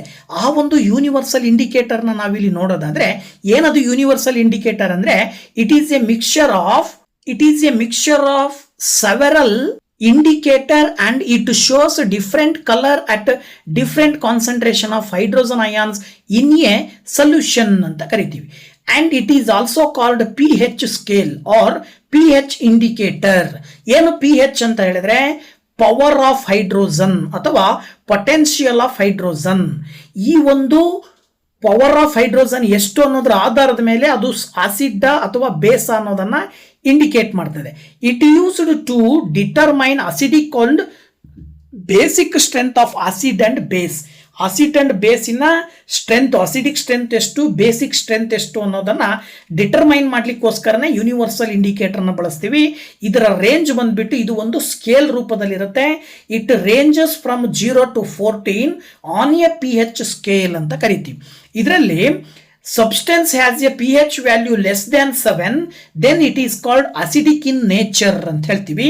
Suppose the substance has a pH value greater than 7, then it is called basic in nature ಅಂತ ಹೇಳ್ಬಿಟ್ಟು ಈ ಒಂದು ಪಾಯಿಂಟ್ಸ್ ಗಳನ್ನ ನೀವು ನೆನಪಿನಲ್ಲಿ ಇಟ್ಕೊಳ್ಬೇಕು. ಹಾಗಿದ್ರೆ ಆ ಒಂದು ಯೂನಿವರ್ಸಲ್ ಸಾಲ್ವೆಂಟ್, ಯೂನಿವರ್ಸಲ್ ಇಂಡಿಕೇಟರ್ ಅಂತಕ್ಕಂಥದ್ದು ಒಂದು ಸ್ಕೇಲ್ ರೂಪದಲ್ಲಿರುತ್ತೆ. ಇದು ಒಂದು ಮೆಜರಿಂಗ್ ಯೂನಿಟ್ ಅಥವಾ ಮೆಜರಿಂಗ್ ಸ್ಕೇಲು. ಈ ಮೆಜರಿಂಗ್ ಸ್ಕೇಲ್ ಅನ್ನು ನಾವು pH ವ್ಯಾಲ್ಯೂನ ಕಂಡುಹಿಡಿಯಲಿಕ್ಕೆ ಬಳಕೆ ಮಾಡ್ತೀವಿ. ಈ pH ವ್ಯಾಲ್ಯೂನೇ ಇಂಡಿಕೇಟ್ ಮಾಡುತ್ತೆ that is that an acid or base ಅಂತಕ್ಕಂಥದ್ದನ್ನ. ಸೊ ಇದರ ಆಧಾರದ ಮೇಲೆ ಆ ಒಂದು ಸ್ಕೇಲ್ ಅನ್ನ ನೀವು ಅಬ್ಸರ್ವ್ ಮಾಡ್ತಾ ಹೋದ್ರಿ ಅಂತ ಹೇಳಿದ್ರೆ ನೋಡಿ, ಇಲ್ಲಿ ವೆರಿ ಸಿಂಪಲ್ ಆಗಿರ್ತಕ್ಕಂಥ pH ಸ್ಕೇಲು. ಈ pH ಸ್ಕೇಲ್ ನಲ್ಲಿ ರೇಂಜ್ 0 to 14 ಇರುತ್ತೆ. ಮಧ್ಯದಲ್ಲಿರ್ತಕ್ಕಂಥ 7 ಅನ್ನ ನಾವು ನ್ಯೂಟ್ರಲ್ ಅಂತ ಕರಿತೀವಿ. ಈ ನ್ಯೂಟ್ರಲಿನ ಎಡಭಾಗದಲ್ಲಿ ಅಂದ್ರೆ ಆ ಒಂದು pH ಸ್ಕೇಲ್ ನ ಮೆಜರ್ಮೆಂಟ್ ಕಡಿಮೆ ಆಯ್ತಾ ಹೋಯ್ತು ಅಂದ್ರೆ ಆಸಿಡಿಕ್ ನೇಚರ್ ಹೆಚ್ಚಾಗ್ತಾ ಹೋಗುತ್ತೆ. ಅಂದ್ರೆ 0 to 1, 2 ಅಂತ ಇದ್ರೆ ಅದನ್ನ ಸ್ಟ್ರಾಂಗ್ ಆಸಿಡ್ ಅಂತ ಕರಿತೀವಿ. 3, 4, 5, 6 ಇದ್ರೆ ಅದನ್ನ ವೀಕ್ ಆಸಿಡ್ ಅಂತ ಕರಿತೀವಿ. ಅದೇ ರೀತಿ 7ನ ನಂತರದಲ್ಲಿ ಬೇಸಿಕ್ ನೇಚರ್ ಬರ್ತಾ ಹೋಗುತ್ತೆ. 8, 9, 10, 11 ಇದ್ರೆ ಅದನ್ನ ವೀಕ್ ಬೇಸ್ ಅಂತ ಕರಿತೀವಿ. ಅದೇ pH 12, 13, 14 ಇದ್ರೆ ಅದನ್ನ ಸ್ಟ್ರಾಂಗ್ ಬೇಸ್ ಅಂತ ಹೇಳ್ಬಿಟ್ಟು ಕರಿತೀವಿ. ಓಕೆನಾ?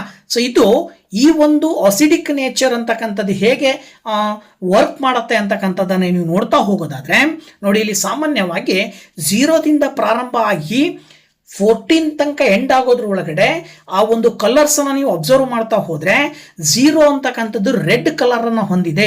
ಈ ರೆಡ್ ಕಲರ್ ಏನು ಇಂಡಿಕೇಟ್ ಮಾಡುತ್ತೆ ಅಂದ್ರೆ ಸ್ಟ್ರಾಂಗ್ ಆಸಿಡ್. ಅದರ ಅರ್ಥ ಏನು ಅಂದ್ರೆ number of hydrogen ions more than others ಅಂತ ಕರಿತೀವಿ ನಾವು. ಅಂದ್ರೆ ಇನ್ನು ಉಳಿದಿರುವಂತ ಎಲ್ಲಾ pH ಸ್ಕೇಲ್ಗಳಿಗಿಂತನೂ ಅತಿ ಹೆಚ್ಚಿನ ನಂಬರ್ ಆಫ್ ಹೈಡ್ರೋಜನ್ಸ್ ಯಾವುದ್ರಲ್ಲಿ ಇರ್ತವೆ ಅಂತ ಹೇಳಿದ್ರೆ 0. pH ಸ್ಕೇಲ್ 0 ಇದ್ರೆ ಅದರಲ್ಲಿ ಹೈಡ್ರೋಜನ್ ಅಯಾನ್ಸ್ ನ ಸಂಖ್ಯೆ ಜಾಸ್ತಿ ಇರುತ್ತೆ. ನೀವು ಇಲ್ಲಿ ಅಬ್ಸರ್ವ್ ಮಾಡಬಹುದು, ಹೈಡ್ರೋಜನ್ ಅಯಾನ್ಸ್ ನ ಸಂಖ್ಯೆ 0 ನಲ್ಲಿ ಜಾಸ್ತಿ ಇರುತ್ತೆ. ಮುಂದೆ ಕಂಟಿನ್ಯೂ ಆಗಿ ಅದನ್ನ ನಾವು ಮೂವ್ ಆಗ್ತಾ ಬಂದ್ವಿ ಅಂತ ಹೇಳಿದ್ರೆ ನ್ಯೂಟ್ರಲ್ 7ಗೆ ಬಂದಾಗ ನ್ಯೂಟ್ರಲ್ ಆಗಿರುತ್ತೆ. ಅಂದ್ರೆ ಅದರ ಅರ್ಥ ಏನು ಅಂದ್ರೆ ಹೈಡ್ರೋಜನ್ ಮತ್ತೆ ಹೈಡ್ರಾಕ್ಸೈಡ್ ಅಯಾನ್ಸ್ ನ ಸಂಖ್ಯೆ ಈಕ್ವಲ್ ಇರುತ್ತೆ. ಹೈಡ್ರೋಜನ್ ಮತ್ತೆ ಹೈಡ್ರಾಕ್ಸೈಡ್ ನ ಸಂಖ್ಯೆ ಈಕ್ವಲ್ ಇದ್ರೆ ಅದನ್ನ ನಾವು ನ್ಯೂಟ್ರಲ್ ಅಂತ ಕರಿತೀವಿ. ಹೀಗೆ ಮುಂದುವರೆದು ಬಿಟ್ಟು ರೈಟ್ ಸೈಡಿಗೆ ಹೋದಾಗ, ನ್ಯೂಟ್ರಲಿನ ರೈಟ್ ಸೈಡಿಗೆ ಹೋದಾಗ ಹೈಡ್ರೋಜನ್ ಅಯಾನ್ಸ್ ನ ಸಂಖ್ಯೆ ಕಡಿಮೆ ಆಗ್ತಾ ಬರುತ್ತೆ. ಇದೇ ಅಪೋಸಿಟ್ ಅಲ್ಲಿ ನೋಡೋದಾದ್ರೆ ಹೈಡ್ರಾಕ್ಸೈಡ್ ಅಯಾನ್ಸು 14 pH ಸ್ಕೇಲ್ ಇರುವ ಜಾಗದಲ್ಲಿ maximum number of hydroxide ions ಇರ್ತವೆ. ಇದು ನ್ಯೂಟ್ರಲ್ ಕಡೆಗೆ ಪಾಸ್ ಆಗ್ತಾ ಹೋಯ್ತು ಅಂದ್ರೆ ಹೈಡ್ರಾಕ್ಸೈಡ್ ಅಯಾನ್ಸಿನ ಸಂಖ್ಯೆ ಕಡಿಮೆ ಆಗ್ತಾ ಬರುತ್ತೆ. ನ್ಯೂಟ್ರಲ್ ನಲ್ಲಿ ಹೈಡ್ರಾಕ್ಸೈಡ್ ಮತ್ತು ಹೈಡ್ರೋಜನ್ ಎರಡೂ ಅಯಾನ್ಸ್ಗಳ ಸಂಖ್ಯೆ ಸೇಮ್ ಇರೋದ್ರಿಂದ ಅದನ್ನ ನ್ಯೂಟ್ರಲ್ ಅಂತ ಕರಿತೀವಿ. ಅಲ್ಲಿಂದ ಎಡಭಾಗಕ್ಕೆ ಮುಂದುವರಿತಾ ಹೋದಾಗ pH ಸ್ಕೇಲ್ 0ಗೆ ಬರೋ ಅಷ್ಟೊತ್ತಿಗೆ ಹೈಡ್ರಾಕ್ಸೈಡ್ ಅಯಾನ್ಸ್ ನ ಸಂಖ್ಯೆ ಕಡಿಮೆ ಆಗ್ತಾ ಬರುತ್ತೆ. ಇದರ ಆಧಾರದ ಮೇಲೆ ನಾವು ಅಸಿಡಿಕ್ ವ್ಯಾಲ್ಯೂ ಅನ್ನ ಹೇಳ್ತೀವಿ. ಅಸಿಡಿಕ್ ವ್ಯಾಲ್ಯೂ ಅಂತ ಹೇಳಿದ್ರೆ pH ವ್ಯಾಲ್ಯೂ ಕಡಿಮೆ ಇದ್ರೆ ಅಸಿಡಿಕ್ ವ್ಯಾಲ್ಯೂ ಜಾಸ್ತಿ ಆಗುತ್ತೆ. pH ವ್ಯಾಲ್ಯೂ ಜಾಸ್ತಿ ಇತ್ತು ಅಂದ್ರೆ ಅಸಿಡಿಕ್ ವ್ಯಾಲ್ಯೂ ಕಡಿಮೆ ಆಗತ್ತೆ. ಅದೇ ರೀತಿನಲ್ಲಿ ಬೇಸಿಕ್ ವ್ಯಾಲ್ಯೂ ಬಗ್ಗೆ ಹೇಳಬೇಕು ಅಂತ ಹೇಳಿದ್ರೆ pH ವ್ಯಾಲ್ಯೂ ಜಾಸ್ತಿ ಇತ್ತು ಅಂದ್ರೆ ಬೇಸಿಕ್ ವ್ಯಾಲ್ಯೂನು ಕೂಡ ಜಾಸ್ತಿ ಇರುತ್ತೆ. ಅದೇ ರೀತಿ pH ವ್ಯಾಲ್ಯೂ ಕಡಿಮೆ ಇದ್ದಾಗ ಬೇಸಿಕ್ ವ್ಯಾಲ್ಯೂ ಕಡಿಮೆ ಆಗುತ್ತೆ. ಇದು ಪ್ರಮುಖವಾಗಿರ್ತಕ್ಕಂಥ ಪಾಯಿಂಟ್ಸ್ ಅನ್ನ ನೀವು ನೆನಪಿನಲ್ಲಿ ಇಟ್ಕೊಳ್ಬೇಕಾಗಿರ್ತಕ್ಕಂಥದ್ದನ್ನ ನಾವು ನೋಡ್ತಾ ಇದ್ದೀವಿ. ಓಕೆನಾ?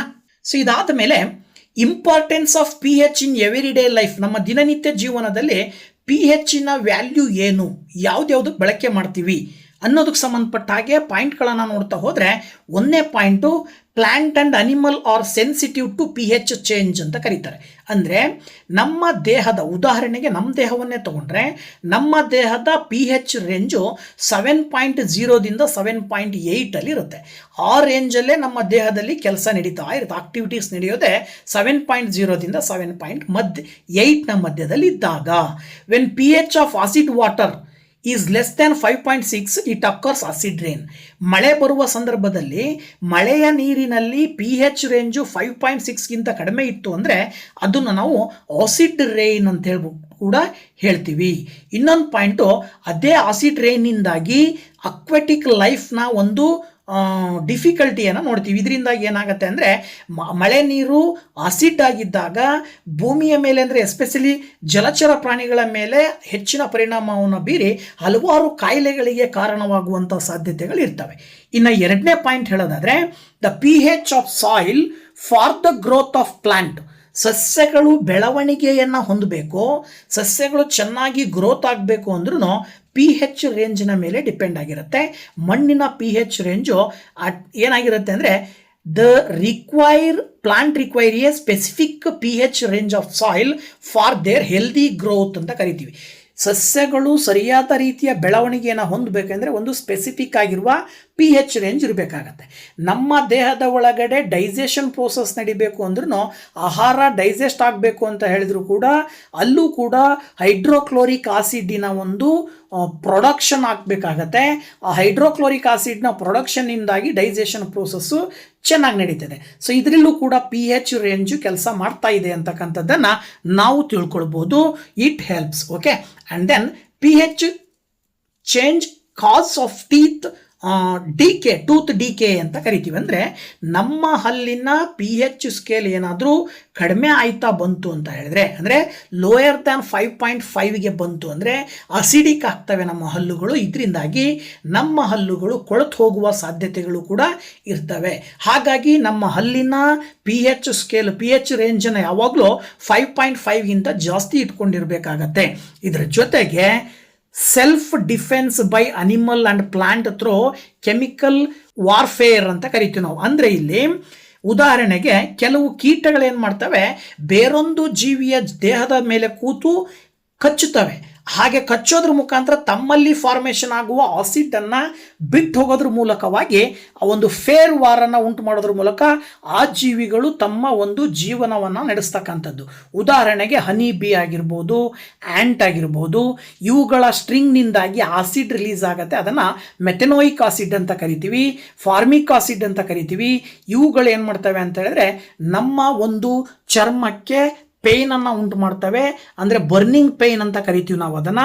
So that use mild base like baking soda on the string area give relief. ಆಗ ನಾವು ಆ ಒಂದು ಬೇಕಿಂಗ್ ಸೋಡಾವನ್ನು ಬಳಕೆ ಮಾಡೋದ್ರ ಮುಖಾಂತರ ನ್ಯೂಟ್ರಲೈಸೇಷನ್ ಪ್ರೋಸೆಸ್ಗೆ ಸಹಾಯ ಮಾಡಬಹುದು. ಇದರ ಆಧಾರದ ಮೇಲೆ ಈ ಆಸಿಡ್ ಮತ್ತು ಬೇಸ್ಗಳ ಮಧ್ಯೆ ರಿಯಾಕ್ಷನ್ನಿಂದಾಗಿ ಒಂದು ವಿಶೇಷವಾಗಿರುವ ಪ್ರಾಡಕ್ಟ್ ಏನು ಫಾರ್ಮೇಷನ್ ಆಗುತ್ತೆ. ಫಾರ್ಮೇಷನ್ ಆಗುವಂಥ ಪ್ರಾಡಕ್ಟನ್ನು ನಾವು ಸಾಲ್ಟ್ ಅಂತೇನು ಕರಿತೀವಿ. ಆ ಒಂದು ಸಾಲ್ಟ್ನ ಬಗ್ಗೆ ಈಗ ನಾವು ಮಾಹಿತಿಯನ್ನು ತಿಳ್ಕೊಳ್ಳೋಣ. ಸಾಲ್ಟ್ ಅಂತಕ್ಕಂಥದ್ದು ಒಂದು compound that is formed by the neutralisation reaction between acid and base is called salt ಅಂತ ಕರಿತೀವಿ. ಹೈಡ್ರೋಜನ್ ಕ್ಲೋರೈಡು ಮತ್ತು ಸೋಡಿಯಂ ಹೈಡ್ರಾಕ್ಸೈಡಿನ ಮಧ್ಯೆ ರಿಯಾಕ್ಷನ್ನಿಂದಾಗಿ ಸೋಡಿಯಂ ಕ್ಲೋರೈಡ್ ಅನ್ನುವಂಥ ಒಂದು ಸಾಲ್ಟ್ ಫಾರ್ಮೇಷನ್ ಆಗುತ್ತೆ. ಈಗ ನಮ್ಮ ಮನೆಯಲ್ಲಿ ಕೆಲವು ಸಾಲ್ಟ್ಗಳನ್ನು ಬಳಸ್ತಿರ್ತೀವಿ, ಫ್ಯಾಮಿಲೀಸ್ ಆಫ್ ಸಾಲ್ಟ್ಸ್ ಅಂತ ಕರಿತೀವಿ. ಅಂದರೆ ನಾವು ನಮಗೆ ಗೊತ್ತಿರುವಂಥದ್ದು ಒಂದು ಅಡುಗೆ ಉಪ್ಪು ಅಂತೇನು ಕರಿತೀವಿ, ಕಾಮನ್ ಸಾಲ್ಟ್ ಸೋಡಿಯಂ ಕ್ಲೋರೈಡು.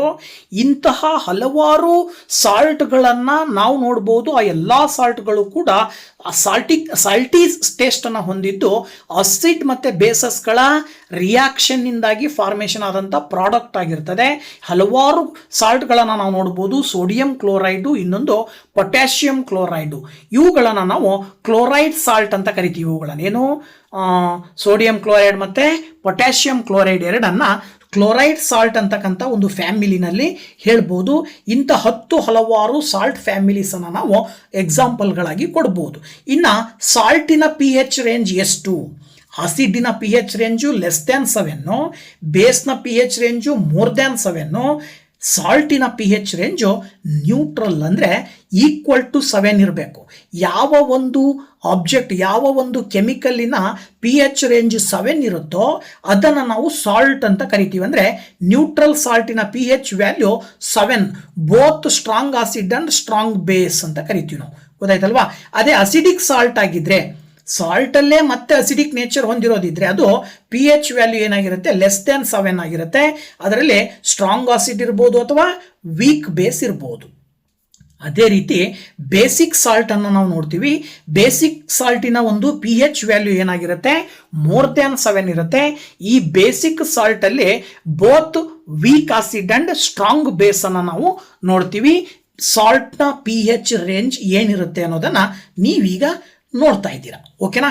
ಇದಾದ ನಂತರದಲ್ಲಿ ಕೆಮಿಕಲ್ಸ್ ಫಾರ್ ಕಾಮನ್ ಸಾಲ್ಟ್ ಅಂತ ಹೇಳ್ತೀವಿ. ಅಂದ್ರೆ ಕಾಮನ್ ಸಾಲ್ಟ್ ಅಂದರೆ ಸಿ ವಾಟರ್ನ ನೀವು ನೋಡಿದಿರಲ್ವಾ, ಸಮುದ್ರದ ನೀರಿನಲ್ಲಿ ಸಾಲ್ಟ್ ಇರುತ್ತೆ, ಪ್ರಮುಖವಾಗಿ ಅತ್ಯಂತ ಹೆಚ್ಚಿನ ಪ್ರಮಾಣದಲ್ಲಿ ಕಂಡು ಬರ್ತಕ್ಕಂಥದ್ದು. ಅದನ್ನು ಸೋಡಿಯಂ ಕ್ಲೋರೈಡ್ ಅಂತ ಕರಿತೀವಿ. ಈ ಒಂದು ಸೋಡಿಯಂ ಕ್ಲೋರೈಡ್ನಿಂದಾಗಿ ಹಲವಾರು ಸಾಲ್ಟ್ಗಳನ್ನು ವಿಶೇಷವಾಗಿ ಸಿಂಥಸೈಸ್ ಮಾಡೋದ್ರ ಮೂಲಕ ಫಾರ್ಮೇಷನ್ ಮಾಡಬಹುದು.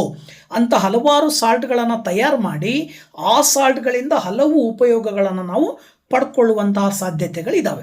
ಅಂತ ಹಲವಾರು ಸಾಲ್ಟ್ಗಳನ್ನು ನೀವು ಒಂದೊಂದಾಗಿ ನೋಡ್ತಾ ಹೋದಾಗ ಸೋಡಿಯಂ ಕ್ಲೋರೈಡ್ ಅಂತಕ್ಕಂಥ ಒಂದು ಸಾಲ್ಟನ್ನು ಬಳಸ್ಕೊಂಡು ಕಾಸ್ಟಿಕ್ ಸೋಡಾವನ್ನು ತಯಾರು ಮಾಡ್ತೀವಿ, ಬ್ಲೀಚಿಂಗ್ ಪೌಡ್ರನ್ನ ತಯಾರು ಮಾಡ್ತೀವಿ, ಬೇಕಿಂಗ್ ಸೋಡಾ, ವಾಷಿಂಗ್ ಸೋಡಾ, ಹಾಗೆಯೇ ಪ್ಲಾಸ್ಟರ್ ಆಫ್ ಪ್ಯಾರಿಸ್ ಅಂತಕ್ಕಂಥ ಈ ಹಲವು ಸಾಲ್ಟ್ಗಳನ್ನು ತಯಾರು ಮಾಡಲಿಕ್ಕೆ ಬೇಕಾಗಿರುವಂಥ ರಾ ಮಟೀರಿಯಲ್ಲು ಅದು ಸೋಡಿಯಂ ಕ್ಲೋರೈಡ್. ಸೊ ಹಾಗಿದ್ಮೇಲೆ ಆ ಸೋಡಿಯಂ ಕ್ಲೋರೈಡ್ ಅನ್ನುವಂಥ ರಾ ಮಟೀರಿಯಲನ್ನು ಬಳಸ್ಕೊಂಡು ಈ ಒಂದು ಸಾಲ್ಟ್ಗಳನ್ನು ಹೇಗೆ ತಯಾರು ಮಾಡ್ತಾರೆ ಅಂತಕ್ಕಂಥದ್ದನ್ನು ಒಂದೊಂದಾಗಿ ನೋಡ್ತಾ ಹೋಗೋಣ. ಮೊದಲನೇದಾಗಿ ಕಾಸ್ಟಿಕ್ ಸೋಡಾ. ಸೊ ಈ ಒಂದು ಕಾಸ್ಟಿಕ್ ಸೋಡಾದ ಫಾರ್ಮೇಷನ್ ಹೇಗಾಗತ್ತೆ, ಜೊತೆಗೆ ಇದರಲ್ಲಿ ರಾಸಾಯನಿಕ ಏನು, ಹಾಗೇನೆ ಇದರ ಉಪಯೋಗಗಳೇನು ಅಂತಕ್ಕಂಥದ್ದನ್ನು ನೋಡೋದಾದ್ರೆ, ಸೊ ನೋಡಿ, ಮೊದಲನೇದು ಕಾಸ್ಟಿಕ್ ಸೋಡಾ. ಸೊ ಈ ಒಂದು ಕಾಸ್ಟಿಕ್ ಸೋಡಾದ ಕೆಮಿಕಲ್ ನೇಮ್ ಬಂದ್ಬಿಟ್ಟು ಏನು ಹೇಳ್ಬೋದಪ್ಪ ಅಂತ ಅಂದರೆ ಸೋಡಿಯಂ ಹೈಡ್ರಾಕ್ಸೈಡ್. ಇದರ ಕೆಮಿಕಲ್ ಫಾರ್ಮುಲಾ ಬಂದ್ಬಿಟ್ಟು NaOH.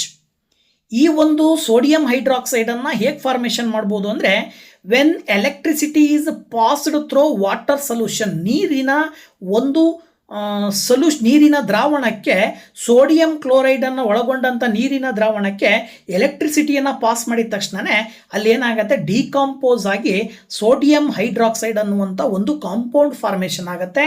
ಅದನ್ನೇ ನಾವು ಕಾಸ್ಟಿಕ್ ಸೋಡಾ ಅಂತ ಕರಿತೀವಿ.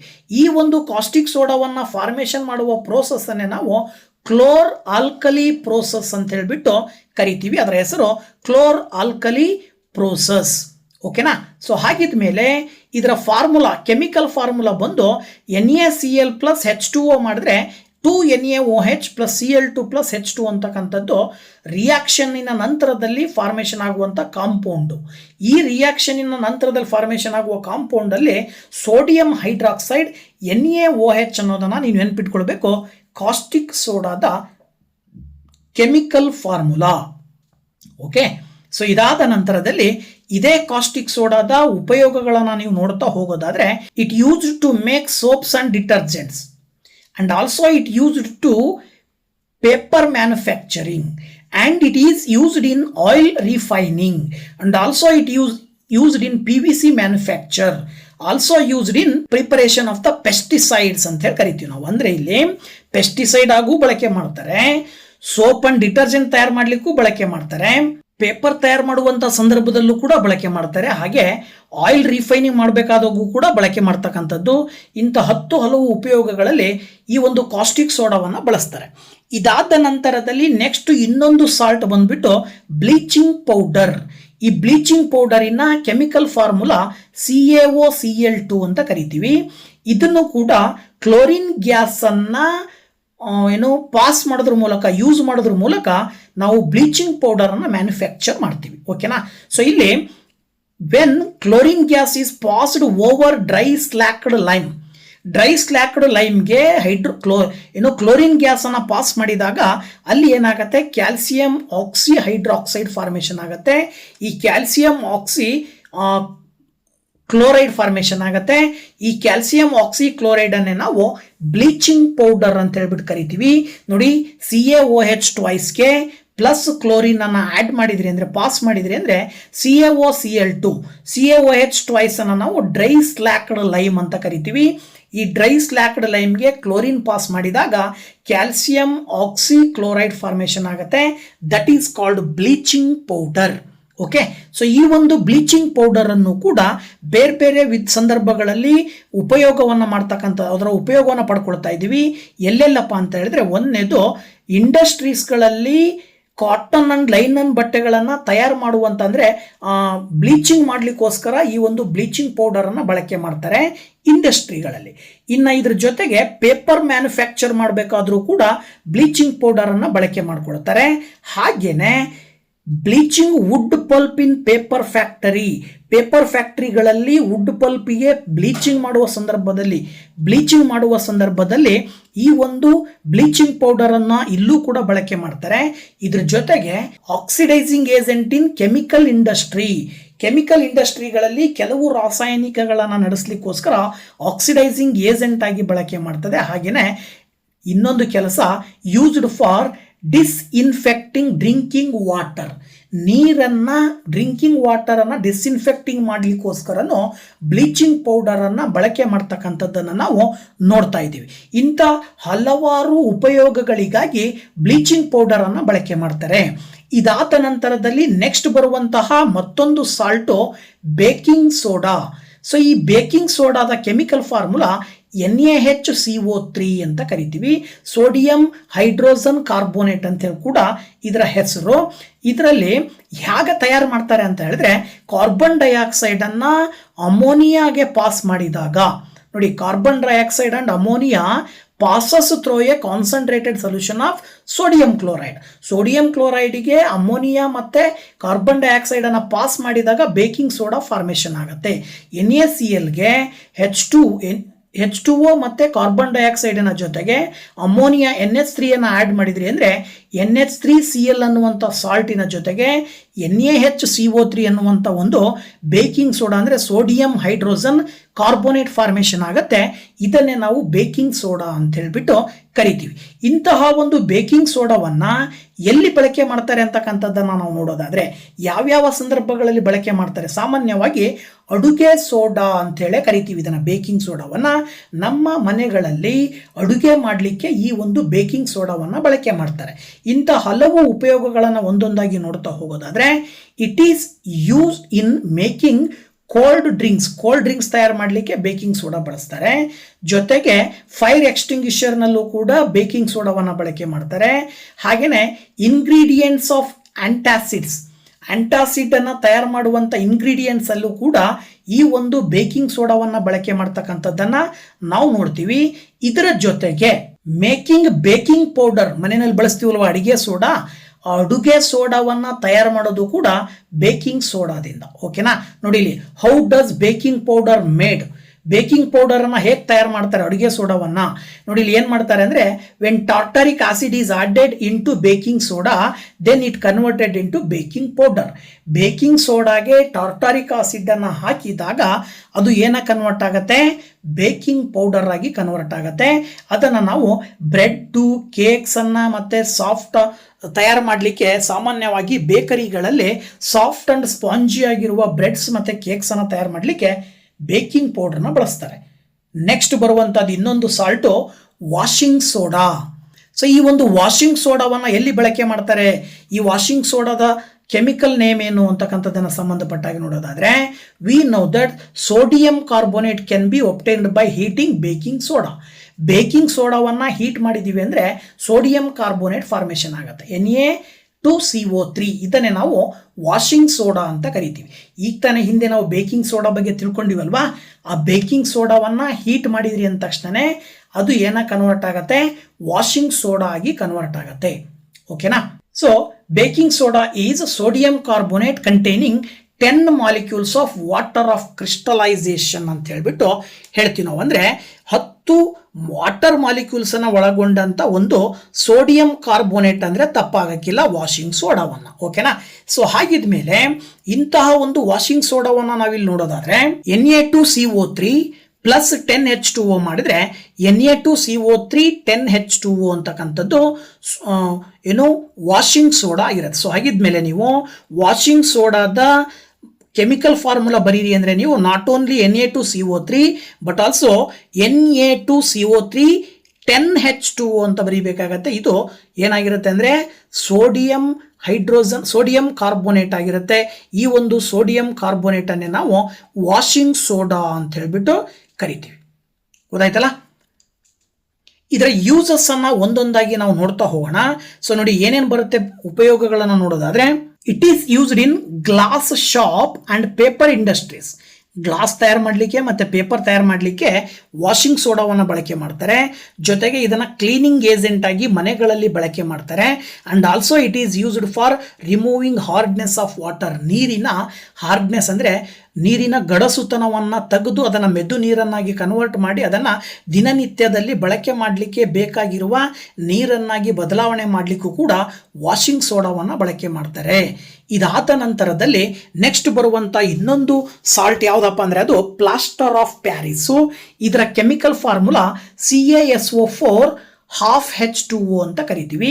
ಇದು ಹೇಗೆ ಫಾರ್ಮೇಷನ್ ಆಗುತ್ತೆ ಅಂದರೆ, ಜಿಪ್ಸಮ್ಮನ್ನು ನಾವು 100 ಡಿಗ್ರಿ ಸೆಲ್ಸಿಯಸ್ ಅಥವಾ 373 ಕೆಲ್ವಿನ್ನಲ್ಲಿ ಟೆಂಪರೇಚರ್ನಲ್ಲಿ ಅದನ್ನು ನಾವು ಹೀಟ್ ಮಾಡಿದ್ದೀವಿ ಅಂತ ಹೇಳಿದ್ರೆ ಅದ್ರ ಮುಖಾಂತರ ಆ ಜಿಪ್ಸನ್ನಲ್ಲಿರುವಂಥ ಸಂಪೂರ್ಣವಾದ ನೀರಿನ ಒಂದು ಪ್ರಮಾಣವನ್ನು ಕಳ್ಕೊಳ್ಳೋದ್ರ ಮೂಲಕವಾಗಿ ಅದು ಒಂದು ಪ್ಲಾಸ್ಟರ್ ಆಫ್ ಪ್ಯಾರಿಸ್ ಆಗಿ ನಮಗೆ ದೊರೆಯುತ್ತೆ. ಇಂಥ ಒಂದು ಪ್ಲಾಸ್ಟರ್ ಆಫ್ ಪ್ಯಾರಿಸ್ನಲ್ಲಿ ನೀರಿನ ಪ್ರಮಾಣ ತುಂಬ ಕಡಿಮೆ ಇರ್ತಕ್ಕಂಥದ್ದನ್ನು ನಾವು ನೋಡಬಹುದು. ಹಾಗಾಗಿ ಇದನ್ನು ನಾವು ಪ್ಲಾಸ್ಟರ್ ಆಫ್ ಪ್ಯಾರಿಸ್ ಅಥವಾ ಅದನ್ನು POP ಅಂತೇಳಿ ಕೂಡ ಶಾರ್ಟ್ ಆಗಿ ಹೇಳ್ತಾರೆ. POP ಅಂದ್ರೂ ಕೂಡ plaster of Paris. Okay, so ಈ ಒಂದು ಪ್ಲಾಸ್ಟರ್ ಆಫ್ ಪ್ಯಾರಿಸ್ ಅನ್ನ ಯಾವುದಕ್ಕೆ ಬಳಸ್ತಾರೆ ಅಂತಕ್ಕಂಥದ್ದನ್ನು ನೋಡೋದಾದ್ರೆ, ಅದಕ್ಕಿಂತ ಮುಂಚೆ ಫಾರ್ಮುಲಾ ಹೇಗೆ ಫಾರ್ಮೇಷನ್ ಆಗುತ್ತೆ ನೋಡಿ. ಇಲ್ಲಿ CaSO4 2H2O ಅಂತಕ್ಕಂಥದ್ದಕ್ಕೆ 100 ಡಿಗ್ರಿ ಸೆಲ್ಸಿಯಸ್ನಷ್ಟು ಹೀಟ್ ಕೊಟ್ಟಾಗ ಅಂದರೆ CaSO4 2H2O ಅನ್ನೋದು ಒಂದು ಬ್ಲೀಚಿಂಗ್ ಜಿಪ್ಸಮ್. ಆ ಜಿಪ್ಸಮ್ಮಿಗೆ 100 ಡಿಗ್ರಿ ಸೆಲ್ಸಿಯಸ್ನಷ್ಟು ಟೆಂಪರೇಚರ್ ಕೊಟ್ರಿ ಅಂದರೆ ಅದು ಕ್ಯಾಲ್ಸಿಯಂ ಸಲ್ಫೇಟ್ ಆಗಿ ಫಾರ್ಮೇಷನ್ ಆಗುತ್ತೆ. ಅಂದರೆ CaSO4 12H2O ಆಗಿ ಕನ್ವರ್ಟ್ ಆಗುತ್ತೆ. ಇದನ್ನೇ ನಾವು ಪ್ಲಾಸ್ಟರ್ ಆಫ್ ಪ್ಯಾರಿಸ್ ಅಂತ ಹೇಳ್ಬಿಟ್ಟು ಕರಿತೀವಿ. ಸೊ ಇದರ ಯೂಸಸ್ ಅನ್ನು ನಾವು ಒಂದೊಂದಾಗಿ ನೋಡ್ತಾ ಹೋಗೋದಾದ್ರೆ, ಸಾಮಾನ್ಯವಾಗಿ ಇದನ್ನ ಮೇಕಿಂಗ್ ಸರ್ಫೇಸ್ ಸ್ಮೂತ್ ಅಲ್ಲಿ ಬಳಕೆ ಮಾಡ್ತಾರೆ. ಅಂದರೆ ಸರ್ಫೇಸ್ ಅನ್ನ ಸ್ಮೂತ್ ಮಾಡ್ಲಿಕ್ಕೋಸ್ಕರ ಪ್ಲಾಸ್ಟರ್ ಆಫ್ ಪ್ಯಾರಿಸ್ ಅನ್ನ ಬಳಕೆ ಮಾಡ್ತಾರೆ. ಟಾಯ್ಸ್ ಮತ್ತೆ ಇನ್ನೊಂದು ಏನಂದ್ರೆ ಡೆಕೋರೇಷನ್ ಮಟೀರಿಯಲ್ಸ್ ಅನ್ನ ತಯಾರು ಮಾಡಬೇಕಾದಾಗಲೂ ಕೂಡ ಪ್ಲಾಸ್ಟರ್ ಆಫ್ ಪ್ಯಾರಿಸ್ ಅನ್ನು ಬಳಕೆ ಮಾಡ್ತಾರೆ. ಹಾಸ್ಪಿಟಲ್ಗಳಲ್ಲಿ ಬೋನ್ಸ್ ಫ್ರ್ಯಾಕ್ಚರ್ ಆಗಿದ್ರೆ ಆ ಬೋನ್ಸನ್ನು ಸ್ಟ್ರೈಟ್ ಮಾಡಲಿಕ್ಕೆ, ಬೋನ್ಸನ್ನು ಸರಿ ಮಾಡಲಿಕ್ಕೆ ಈ ಒಂದು ಪ್ಲಾಸ್ಟರ್ ಆಫ್ ಪ್ಯಾರಿಸ್ ಅನ್ನು ಬಳಕೆ ಮಾಡಿ ಬ್ಯಾಂಡೇಜ್ ಹಾಕ್ತಾರಲ್ವಾ, ಆ ಬ್ಯಾಂಡೇಜ್ ಹಾಕ್ತಕ್ಕಂಥದ್ದನ್ನು ನೀವೇನು ನೋಡ್ತೀರಿ ಅಲ್ಲಿ ಈ ಒಂದು ಪ್ಲಾಸ್ಟರ್ ಆಫ್ ಪ್ಯಾರಿಸ್ ಅನ್ನು ಬಳಕೆ ಮಾಡ್ತಾರೆ. ಓಕೆನಾ? ಸೊ ಈ ಒಂದು ವಿಡಿಯೋದಲ್ಲಿ ಕಂಪ್ಲೀಟ್ ಆಗಿ ಆಸಿಡ್, ಬೇಸು ಮತ್ತು ಸಾಲ್ಟಿಗೆ ಸಂಬಂಧಪಟ್ಟಂತಹ ಸಂಪೂರ್ಣ ಮಾಹಿತಿಯನ್ನು ಈ ಒಂದು ವಿಡಿಯೋದಲ್ಲಿ ನಿಮಗೆ ತಿಳಿಸ್ಕೊಟ್ಟಿದ್ದೀನಿ. ಸೊ ಈ ಒಂದು ಚಾಪ್ಟರ್ ಬರುವಂಥ ಎಲ್ಲ ಕಾನ್ಸೆಪ್ಟ್ಗಳನ್ನು ಸರಿಯಾದ ರೀತಿಯಲ್ಲಿ ಅರ್ಥ ಮಾಡಿಕೊಂಡು ಎಕ್ಸಾಮಿಗೆ ಪ್ರಿಪೇರ್ ಮಾಡ್ಕೊಳ್ರಿ ಅಂತ ಹೇಳ್ತಾ ಮುಂದಿನ ಹಂತದಲ್ಲಿ ಮತ್ತೊಂದು ಚಾಪ್ಟರ್ನೊಂದಿಗೆ ಬರ್ತೀನಿ. ಸೊ ದಯವಿಟ್ಟು ವಿಡಿಯೋ ಇಷ್ಟ ಆದರೆ ಲೈಕ್ ಮಾಡಿ, ಶೇರ್ ಮಾಡಿ, ಹಾಗೆ ಕಮೆಂಟ್ ಮಾಡಿ ಅಂತ ಹೇಳ್ತಾ once again thank you very much. By.